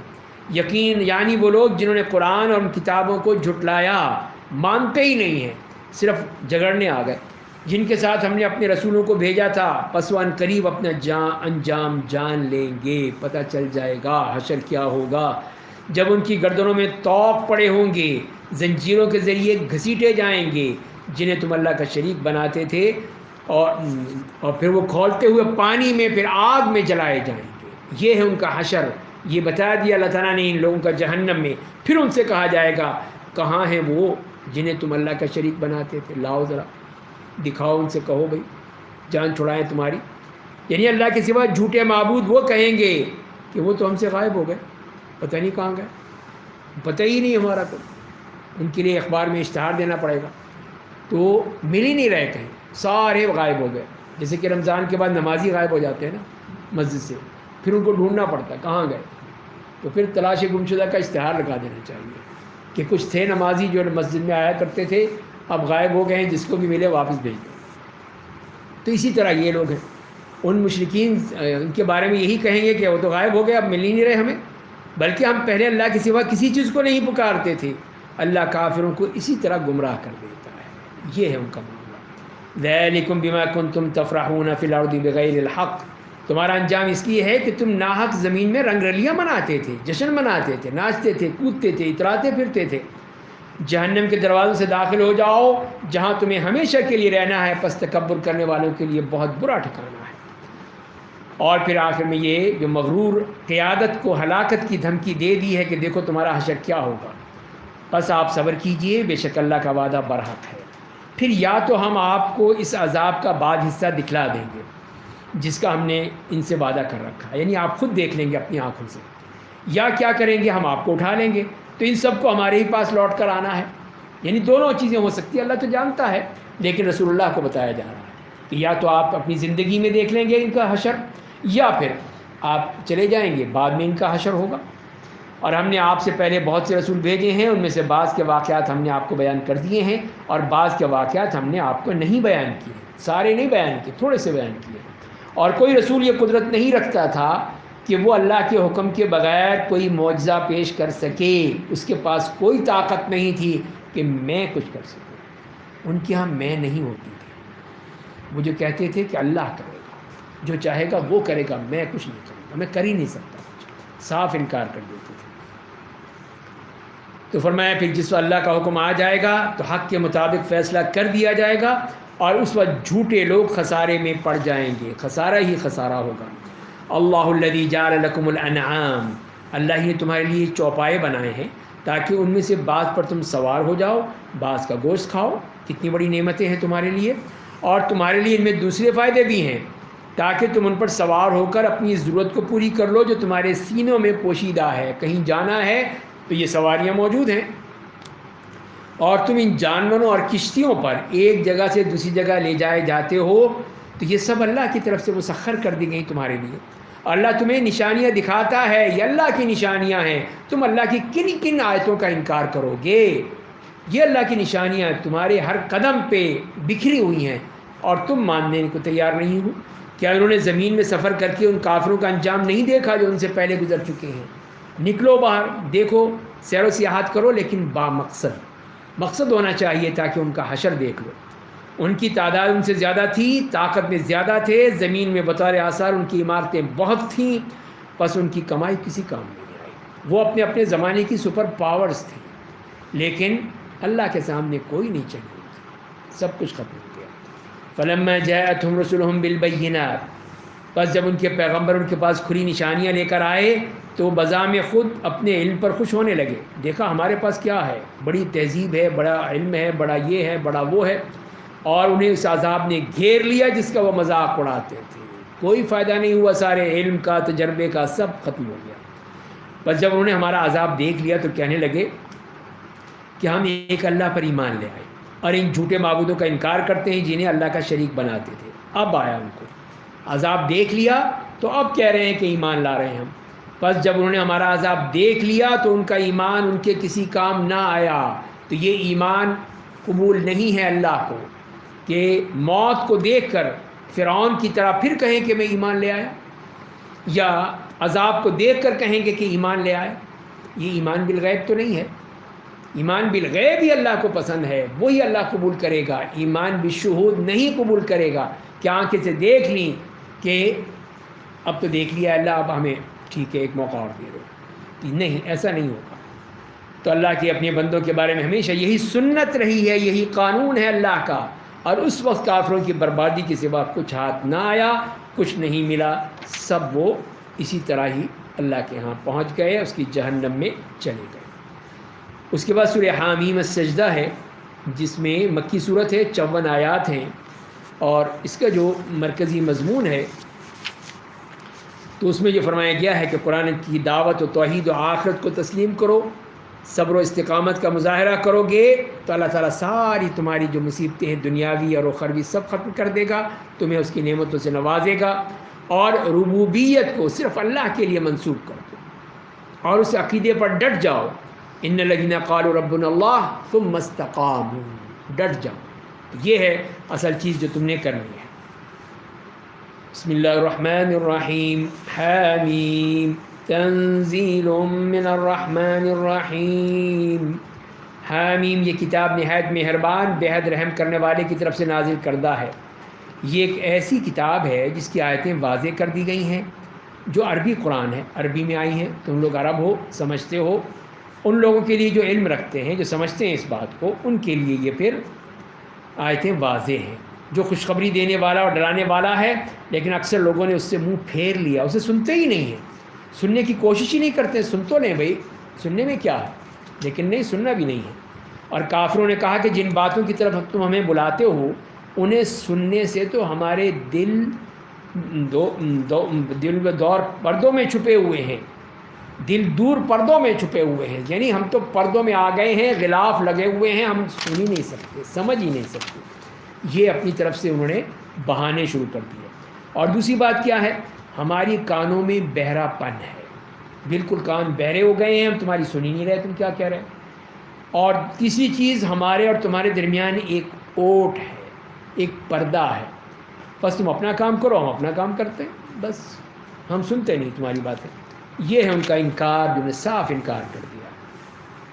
قل انما انا بشر مثلکم، اے میرے نبی آپ کہہ دیجئے میں تمہاری جیسا ایک انسان ہوں، میں انسان ہوں، تمہاری طرح کا ہی ہوں. فرق کیا ہے، مجھے وحی بھیجی جاتی ہے، میرے پاس وحی آتی ہے، تمہارے پاس نہیں آتی، یہی فرق ہے. تم سب کا معبود صرف ایک ہے، بس تم سیدھے اسی کی طرف متوجہ ہو جاؤ، اسی سے مغفرت طلب کرو. اور ویل ہے، جہنم ہے ان مشرکوں کے لیے تو اس بات کی گواہی نہیں دیتے ہیں کہ اللہ کے سوا کوئی معبود نہیں ہے اور آخرت کے بھی منکر ہیں. تو فرمایا کہ بے شک جو لوگ ایمان لائے اور انہیں عمل صالح کیا ان کے لیے بے حساب اجر ہے. اور اس کے بعد آیت نمبر 9 سے 12 تک توحید کے پھر آفاقی دلائل اور شرک کی تردید فرمائی ہے کہ اے میرے نبی آپ کہہ دیجئے کیا تم اس اللہ کا انکار کرتے ہو جس نے زمین کو 2 دنوں میں پیدا کیا ہے، اس کے لیے شراکا بناتے ہو، وہ تو سارے جہان کا پالنے والا ہے، تم اس کے لیے شریک بنا رہے ہو. اسی نے زمین میں پہاڑ بنا کر اس کے اوپر رکھ دیے ہیں، اس میں برکت ڈال دی ہے، اور 4 دنوں میں اس میں پائے جانے والے اسباب زندگی کا بندوبست کیا ہے. پورے 4 دنوں میں یہ جواب پوچھنے والوں کے لیے ہے کہ وہ دیکھ لو یہ اللہ نے بنایا ہے سب کچھ. 2 دن میں اس نے زمین پیدا کی، 4 دن میں اس نے یہ کیا. پھر وہ آسمان کی طرف متوجہ ہوا، وہ دھواں تھا، دھوئیں کی طرح سا. پھر اس سے اور زمین سے کہا تم دونوں آ جاؤ، آؤ دونوں، چاہے خوشی سے ہو ناخوشی سے ہو. دونوں نے کہا نہیں ہم خوشی سے آ گئے، اللہ تیرا حکم ہے ہم تو آ گئے. پھر اس نے زمین کو 2 دنوں میں 7 آسمان بنا دیا، ہر آسمان میں اس سے متعلق حکم جاری فرما دیا. ہم نے آسمان دنیا کو چراغوں سے مزین کر دیا، ان کے ذریعے سے اس کی حفاظت کر دی. یہ تدبیر و انتظام اس اللہ کا ہے جو زبردست دانا ہے. تو یہ بتایا ہے کہ یہ دیکھو اللہ تعالیٰ کے یہ آفاقی دلائل ہیں کہ اللہ تعالیٰ نے یہ تمام چیزیں پیدا کر دی ہیں، لیکن تم نہیں مانتے ہو. فَإِنْ أَعْرَضُوا، اگر وہ نہیں مانیں گے، منہ پھیرتے ہیں، تو آپ کہہ دیجئے میں نے تمہیں عاد و سمود کے عذاب کے مانند ایک عذاب سے ڈرا دیا ہے. میں نے تمہیں بتا دیا ہے کہ دیکھو وہی کچھ ہوگا جو ان کے ساتھ ہوا. جب ان کے پیغمبر ان کے آگے ان کے پیچھے سے آئے، کہا کہ اللہ کے سوا بندگی مت کرو، تو انہوں نے کہا کہ ہمارا رب چاہتا تو وہ فرشتوں کو نازل کر دیتا، ان کو کیوں بھیج دیا؟ وہ فرشتے بھیجتا نا اپنی طرف سے، ایک ہماری طرح کے انسان کو بھیج دیا. بس جو دین دے کر تم بھیجے گئے ہو ہم اس کا انکار کرتے ہیں، صاف انکار کر دیا. چنانچہ قوم عاد نے زمین میں ناحق تکبر کرنا شروع کر دیا اور کہا کہ ہم سے زیادہ قوت میں کون ہے، ہم ہیں قوت والے، طاقت والے. کیا انہیں یہ بات سمجھ نہیں آتی کہ بے شک وہ اللہ جس نے انہیں پیدا کیا ہے وہ ان سے زیادہ قوی ہے، اور وہی لوگ ہماری نشانیوں کا انکار کرتے تھے، مانتے نہیں تھے، اللہ کی طاقت کو سمجھتے نہیں تھے. اللہ نے ان کو دکھا دیا کہ کون ہے طاقت والا. بس ہم نے ان پر ایک سخت تیز ہوا بھیج دی جو کئی منحوس دنوں تک چلتی رہی، تاکہ ہم انہیں زندگی میں رسوا کن عذاب کا مزہ چکھا دیں، اور آخرت کا عذاب زیادہ رسوا کن ہوگا، ان کی مدد نہیں کی جائے گی. تو اس طرح یہ 7 دن اور 8 راتیں مسلسل یہ ٹھنڈی ہوا چلتی رہی، 7 راتیں اور 8 دن، اور اس کے بعد اللہ تعالیٰ نے کسی کو نہیں چھوڑا، سب ختم ہو گئے، سب کو ختم کر دیا. وَأَمَّا ثَمُودَ، اور اسی طرح قوم سمود کو ہم نے راہ دکھائی. ان کے پاس حضرت صالح علیہ السلام آئے تو انہوں نے کیا کیا، ہدایت کے بجائے گمراہی کو پسند کر لیا، نہیں مانے ان کی باتیں. تو ان کے کرتوتوں کے بدلے انہیں رسوا کن عذاب نے کی کڑک نے پکڑ لیا، چیخ تھی ایک، سب کو ختم کر دیا. ہم نے ان لوگوں کو نجات دے دی جو ایمان والے تھے، اللہ سے ڈرتے تھے، وہ بچ گئے، باقی سب گئے. اور فرمائے کہ جس دن یہاں پہ پھر اعداء اللہ، اللہ کے دشمنوں کی جو انجام ہے وہ بتا دیا. جس دن اللہ کے دشمن جہنم کی طرف ہانک کر لے جائے جائیں گے تو سب وہاں جمع کر دیے جائیں گے. تو یہ دیکھیے ہانک کر، جانوروں کی طرح.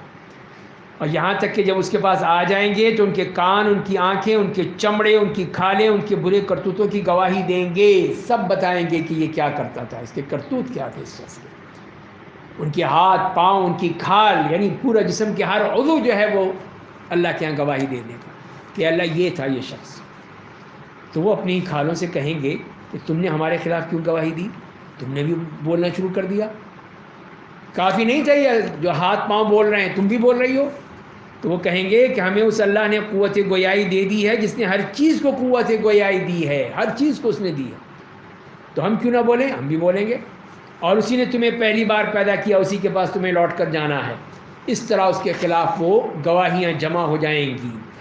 اور فرمائیں کہ وما کنتم تستترون ان یشهد علیکم سمعکم ولا ابصارکم ولا جلودکم, اور تم گناہ کرتے ہوئے اس ڈر سے چھپتے تو نہیں تھے کہ تمہارے خلاف تمہارے کان, تمہاری آنکھیں, تمہارے چمڑے گواہی دیں گے. اس وقت تو کبھی نہیں سوچا تم نے کہ یہ گناہ نہ کروں, کہیں یہ گواہی نہ دے دیں. اس وقت تو دھڑلے سے کرتے تھے, ان کے سامنے کرتے تھے, بلکہ تم سمجھتے تھے کہ اللہ تمہارے بہت سے کاموں کو نہیں جانتا. یہ تھی تمہارے اندر جو بدگمانی تھی اللہ سے کہ اللہ کو کیا پتہ, ہم جو کر رہے ہیں بس ٹھیک ہے, اللہ کو تو پتہ ہی نہیں ہے. یہی ہے وہ تمہاری بدگمانی جو تم نے اپنے رب سے کر رکھی تھی, تمہاری ہلاکت کا سبب بن گئی. بس تم گھاٹا اٹھانے والوں میں سے بن گئے. بس اگر یہ لوگ صبر کریں تو بھی ان کا ٹھکانہ جہنم ہے, اس لیے کہ توبہ تو کی نہیں تھی. اور اگر اللہ کو راضی کرنا چاہیں گے تو رضامندی حاصل نہیں ہوگی, اللہ تعالیٰ راضی تو نہیں ہوگا, اس لیے کہ ان کے اعمال, ان کے کرتوت. وَقَيَّضْنَا لَهُمْ قُرَنَا, اور ہم نے دنیا میں کچھ شیطانوں کو ان کا ساتھی بنا دیا تھا. یہ تھی دوستی ان کی, بس انہوں نے ان کے اگلے اور پچھلے گناہوں کو ان کی نگاہوں میں خوبصورت بنا دیا. اور جنوں اور انسانوں کو جو کافر قومیں ان سے پہلے گزر چکی تھیں ان کے ساتھ ان کے حق میں بھی عذاب کا فیصلہ ثابت ہو گیا. بے شک وہ تمام گھاٹا پانے والی تھے. تو یہ ان کے دوستیوں نے کہاں سے کہاں پہنچا دیا, ان کے سامنے مزین کر دیا کہ یہ کام کرو, یہ کرو, یوں کرو, وہ کرو. اس طرح کر کے گناہوں کو مزین کر کے شیطان کی طرح برباد کر دیا. وقال الذين كفروا لا تسمعوا لهذا القرآن, اور کافروں نے کہا کہ لوگوں اس قرآن کو مت سنا کرو, اس میں تشویش پیدا کرو, شور کرو, ہنگامہ کرو, شاید کہ اس طرح تم غالب آ جاؤ. جب یہ قرآن پڑھیں تو تم اپنا ہنگامہ کر دو, شور مچانا شروع کر دو, اپنے گانے بجانے یہ شروع کر دو تاکہ یہ قرآن نہ پڑھ سکے. تو یہ ان کا معاملہ تھا. بس ہم یقیناً کافروں کو سخت سزا دیں گے, سخت عذاب کا مزہ چکھائیں گے, اور ان کے برے کارناموں کو انہیں بدترین بدلہ دیں گے. اللہ کے دشمنوں کا یہی بدلہ ہے, یعنی جہنم کی آگ جس میں وہ ہمیشہ رہیں گے, ہمیشہ ہمیشہ, جو اس بات کا بدلہ ہوگی کہ وہ ہماری آیتوں کا انکار کیا کرتے تھے. اور اہل کفر کہیں گے اے ہمارے رب ذرا ہمیں ان جنوں اور انسانوں کو دکھلا دے جنہوں نے ہمیں گمراہ کیا تھا. دیکھیے غصہ کتنا ہے, اتنا سا غصہ کہ انہوں نے گمراہ کیا تھا, ان انسانوں نے, جنہوں نے, ان کا ذرا پتہ بتا دیں ہمیں کہاں پہ ہیں, کس سیکٹر میں ہیں. جہنم کے بھی سیکٹرز ہوں گے نا, ان میں جس میں بھی ہیں وہاں بتا دیں. ہم وہاں جا کے ذرا ان کو کیا کریں گے, اپنے قدموں تلے رون ڈالیں گے اور خوب ذلیل و رسوا ہوں گے. یہ اتنا غصہ ہے ان کے اوپر. دنیا میں تو کبھی پوچھا ہی نہیں, دیکھا ہی نہیں کہ یہ کیا کر رہا ہے, اس کے پیچھے تو بھاگ رہے تھے, زندہ باد مرد آباد چل رہے تھے, اور اب یہاں پہ آ گئے, اب یہاں پہ بڑے سخت غصے میں ہیں. تو بے شک جن لوگوں نے کہا کہ ہمارا رب اللہ ہے, تو یہ ہے وہ دعوت توحید اور آخرت پہ قبول کرنے والے مظلوم صابر و شاکر مسلمان, ان کی صفات, اور ان سے جو کہا گیا کہ ڈٹ جاؤ, بس تم نے جو اللہ کا اعلان کر دیا ہے اس کے ایمان کا, تو اب ہلنا نہیں وہاں سے. تو بے شک جن لوگوں نے کہا کہ ہمارا رب اللہ ہے, پھر اس عقیدہ توحید اور عمل صالح پر جمے رہے, ان پر فرشتے اترتے ہیں, ان کے لیے دیکھیے اللہ کا استقبال, اور کہتے ہیں کہ تم مت ڈرو, نہ غم کرو, اور اس جنت کی خوشخبری سن لو جس کا تم سے وعدہ کیا جاتا تھا. تو خوشخبریاں مل رہی ہیں ان کو, فرشتے آ کے بتا رہے ہیں ان کو, ہم دنیا کی زندگی میں تمہارے دوست اور مددگار رہے اور آخرت میں بھی رہیں گے, اللہ نے ہمیں بھیجا ہے, جاؤ ان کی مدد کرو, اور وہاں تمہیں ہر چیز وہ ملے گی جس کی تمہارا نفس خواہش کرے گا, اور ہر وہ چیز جس کی تم تمنا کرو. بس یہ کافی کہنا, جو چیز چاہو گے سب کچھ ملے گا, کوئی وہاں کمی نہیں ہے. بڑے معاف کرنے والے, بہت رحم کرنے والے اللہ کی جانب سے تمہاری میزبانی ہوگی, وہ اللہ تمہاری میزبانی کرے گا, تمہارے لیے کیا کچھ نہیں دے گا. وَمَنْ أَحْسَنُ قَوْلًا مِّمَّنْ دَعَا إِلَى اللَّهِ, اور اس آدمی سے زیادہ اچھی بات والا کون ہو سکتا ہے جس نے لوگوں کو اللہ کی طرف بلایا، عمل صالح کیا، یہ ہے وہ بہترین شخص۔ اور کہا کہ میں بے شک مسلمانوں میں سے ہوں، اقرار کیا کہ میں مسلمان ہوں، چھپاتا نہیں تھا، شرم نہیں آتی تھی یہ کہتے ہوئے کہ میں مسلمان ہوں، نہیں، کہا کہ میں مسلمان ہوں۔ تو یہ ہیں اللہ کے نیک بندے۔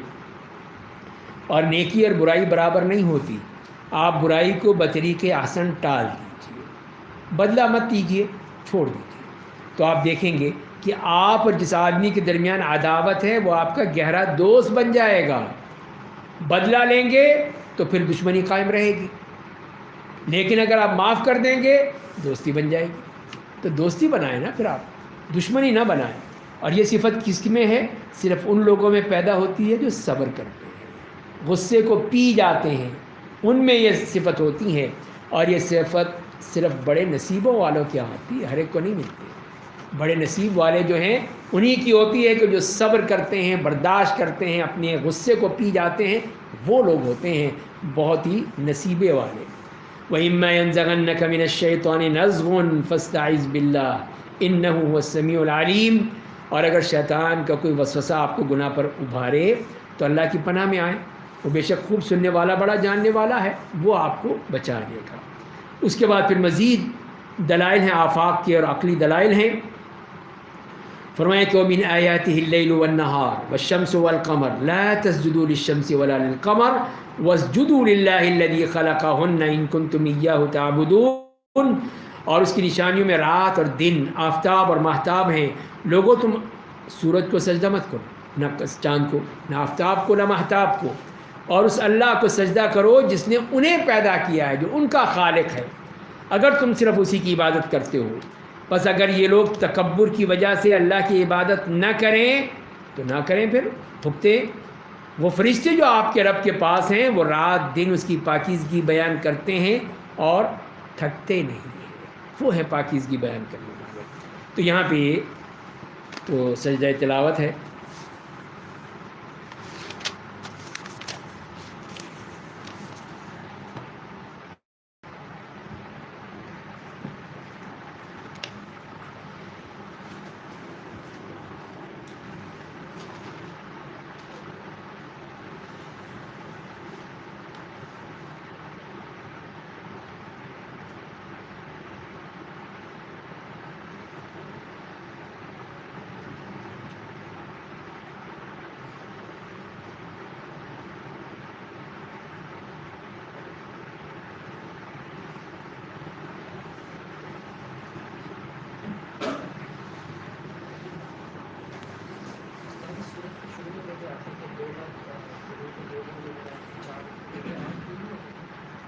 ہاں لیکن وہ 4 دن میں ہی شامل ہے۔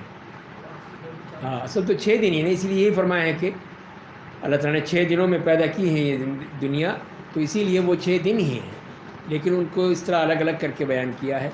تو 8 نہیں ہوں گے، وہ 6 ہی ہوں گے، تو 4 دن میں بھی یہ شامل ہے۔ جی ہاں، اس میں وہ شامل ہے۔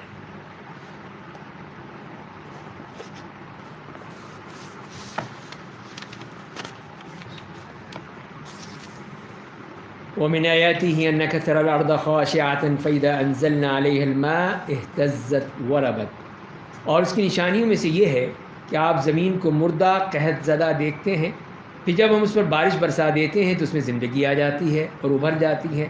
بے شک جس اللہ نے اسے زندگی دی ہے وہی مردوں کو دوبارہ زندہ کرے گا، بے شک وہ ہر چیز پر قادر ہے۔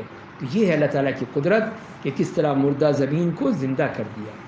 بے شک جو لوگ ہماری آیتوں کا غلط مفہوم بیان کرتے ہیں ہم سے پوشیدہ نہیں ہیں۔ کیا جو شخص آگ میں ڈال دیا جائے گا وہ بہتر ہے، یا جو شخص قیامت کے دن پرامن آئے گا، مومن ہوگا؟ لوگوں تم جو چاہو عمل کرو، بے شک تمہارے تمام اعمال کو دیکھ رہا ہے۔ بے شک جن لوگوں نے قرآن کا انکار کیا جب ان کے پاس آیا تو ہم سے پوشیدہ نہیں ہیں، ہم جانتے ہیں کون ہے وہ، اور وہ یقیناً ایک بلند و بالا مقام والی کتاب ہے، نہ اس کے آگے سے باطل پھٹکتا ہے نہ اس کے پیچھے سے۔ یہ حق والی کتاب، وہ اس اللہ کی جانب سے نازل کردہ جو بڑی حکمتوں والا، ہر قسم کی تعریفوں والا ہے، اس کی کتاب ہے۔ وہاں تو باطل کا سوال ہی پیدا نہیں ہوتا ہے۔ مَا يُقَالُ لَكَ إِلَّا مَا قَدْ قِيلَ لِلرُّسُلِ مِن قَبْلِكَ آپ کو کافروں کی طرف سے وہی کچھ کہا جاتا ہے جو آپ سے پہلے کے رسولوں کو کہا گیا، وہ بھی اپنے رسولوں کو نے تانے دیے، برا بھلا کہا، گالیاں دیں، اسی طرح آپ کے ساتھ کر رہے ہیں۔ تو آپ صبر کیجئے، بے شک آپ کا رب معاف کرنے والا، دردناک سزا دینے والا ہے۔ وَلَوْ جَعَلْنَاهُ قُرْآنًا أَعْجَمِيًّا، اگر ہم اس قرآن کو عجمی قرآن بنا دیتے تو وہ یہ کہتے اس آیتوں کی وضاحت کیوں نہیں کر دی گئی، جن ان کو موقع مل جاتا، ان کی زبان میں نازل ہوا ہے۔ اگر یہ عجمی ہوتا تو کہتے کہ لاؤ ٹرانسلیشن لاؤ اس کا، پھر بتاؤ ہمیں سمجھاؤ یہ کیا لکھا ہے اس میں، فارسی میں آتا یا انگلش میں یا فرینچ میں یا اردو میں، تو پھر فوراً یہی سوال پیدا ہوتا۔ تو فرمائے کہ نہیں، اس طرح نہیں ہوتا۔ اعجمی و عربی، قرآن تو عجمی ہے، رسول عربی ہے، یہ کیسے ہو سکتا ہے؟ یہ تو نہیں ہو سکتا کہ جب قرآن اگر عجمی ہوتا اور رسول عربی ہے، رسول تو عربی بھیجا عربوں میں گیا ہے، تو پھر بات کیسے بنتی؟ یعنی تم سوچتے نہیں کیا کہہ رہے ہو تم، ان کی سی کم عقلی پر بات کی ہے۔ تو فرمائے کہ آپ کہہ دیجئے کہ قرآن باعث ہدایت و شفا ہے ان لوگوں کے لیے جو اہل ایمان ہیں، اور جو اہل ایمان نہیں ہیں ان کے لیے کانوں کا بہرا پن ہے، وہ اندر جاتا ہی نہیں وہاں پہ، یہ ان کی آنکھوں کا اندھا پن ہے۔ ان لوگوں کے بہت دور کی جگہ سے پکارا جا رہا ہے جو ان کو گمراہ کر رہا ہے۔ ہم نے موسیٰ کو کتاب یعنی تورات دی تھی، تو اس میں اختلاف پیدا کیا گیا، خود ہی آپس میں وہ جھگڑنے لگے۔ اگر آپ کے رب کی طرف سے کوئی ایک بات طے نہ ہو چکی ہوتی کہ ان کا حساب قیامت کے دن ہوگا تو کیا ہوتا؟ تو ان کو اسی دنیا میں ہی فیصلہ کر دیتے، ہم یہیں پہ ان کو مزہ چکھا دیتے۔ بے شک وہ لوگ قرآن کی صداقت کے بارے میں بڑے گہرے شک میں پڑے ہوئے ہیں، نہیں مانیں گے۔ جو عمل صالح کرتا ہے وہ اپنے لیے کرتا ہے، جو برا کام کرتا ہے اس کا وبال اسی پر پڑتا ہے، اور آپ کا رب اپنے بندوں پر ظلم نہیں کرتا۔ تو لہذا جو کرے گا خود ہی اس کو پائے گا، اس کا فائدہ اسی کو ہوگا، جو نہیں ہے گا اس کو اس کا نقصان ہوگا۔ تو اس طرح یہاں پہ یہ پارہ مکمل ہوا، تو یہ صورت انشاءاللہ اگلے پارے میں مکمل ہوگی۔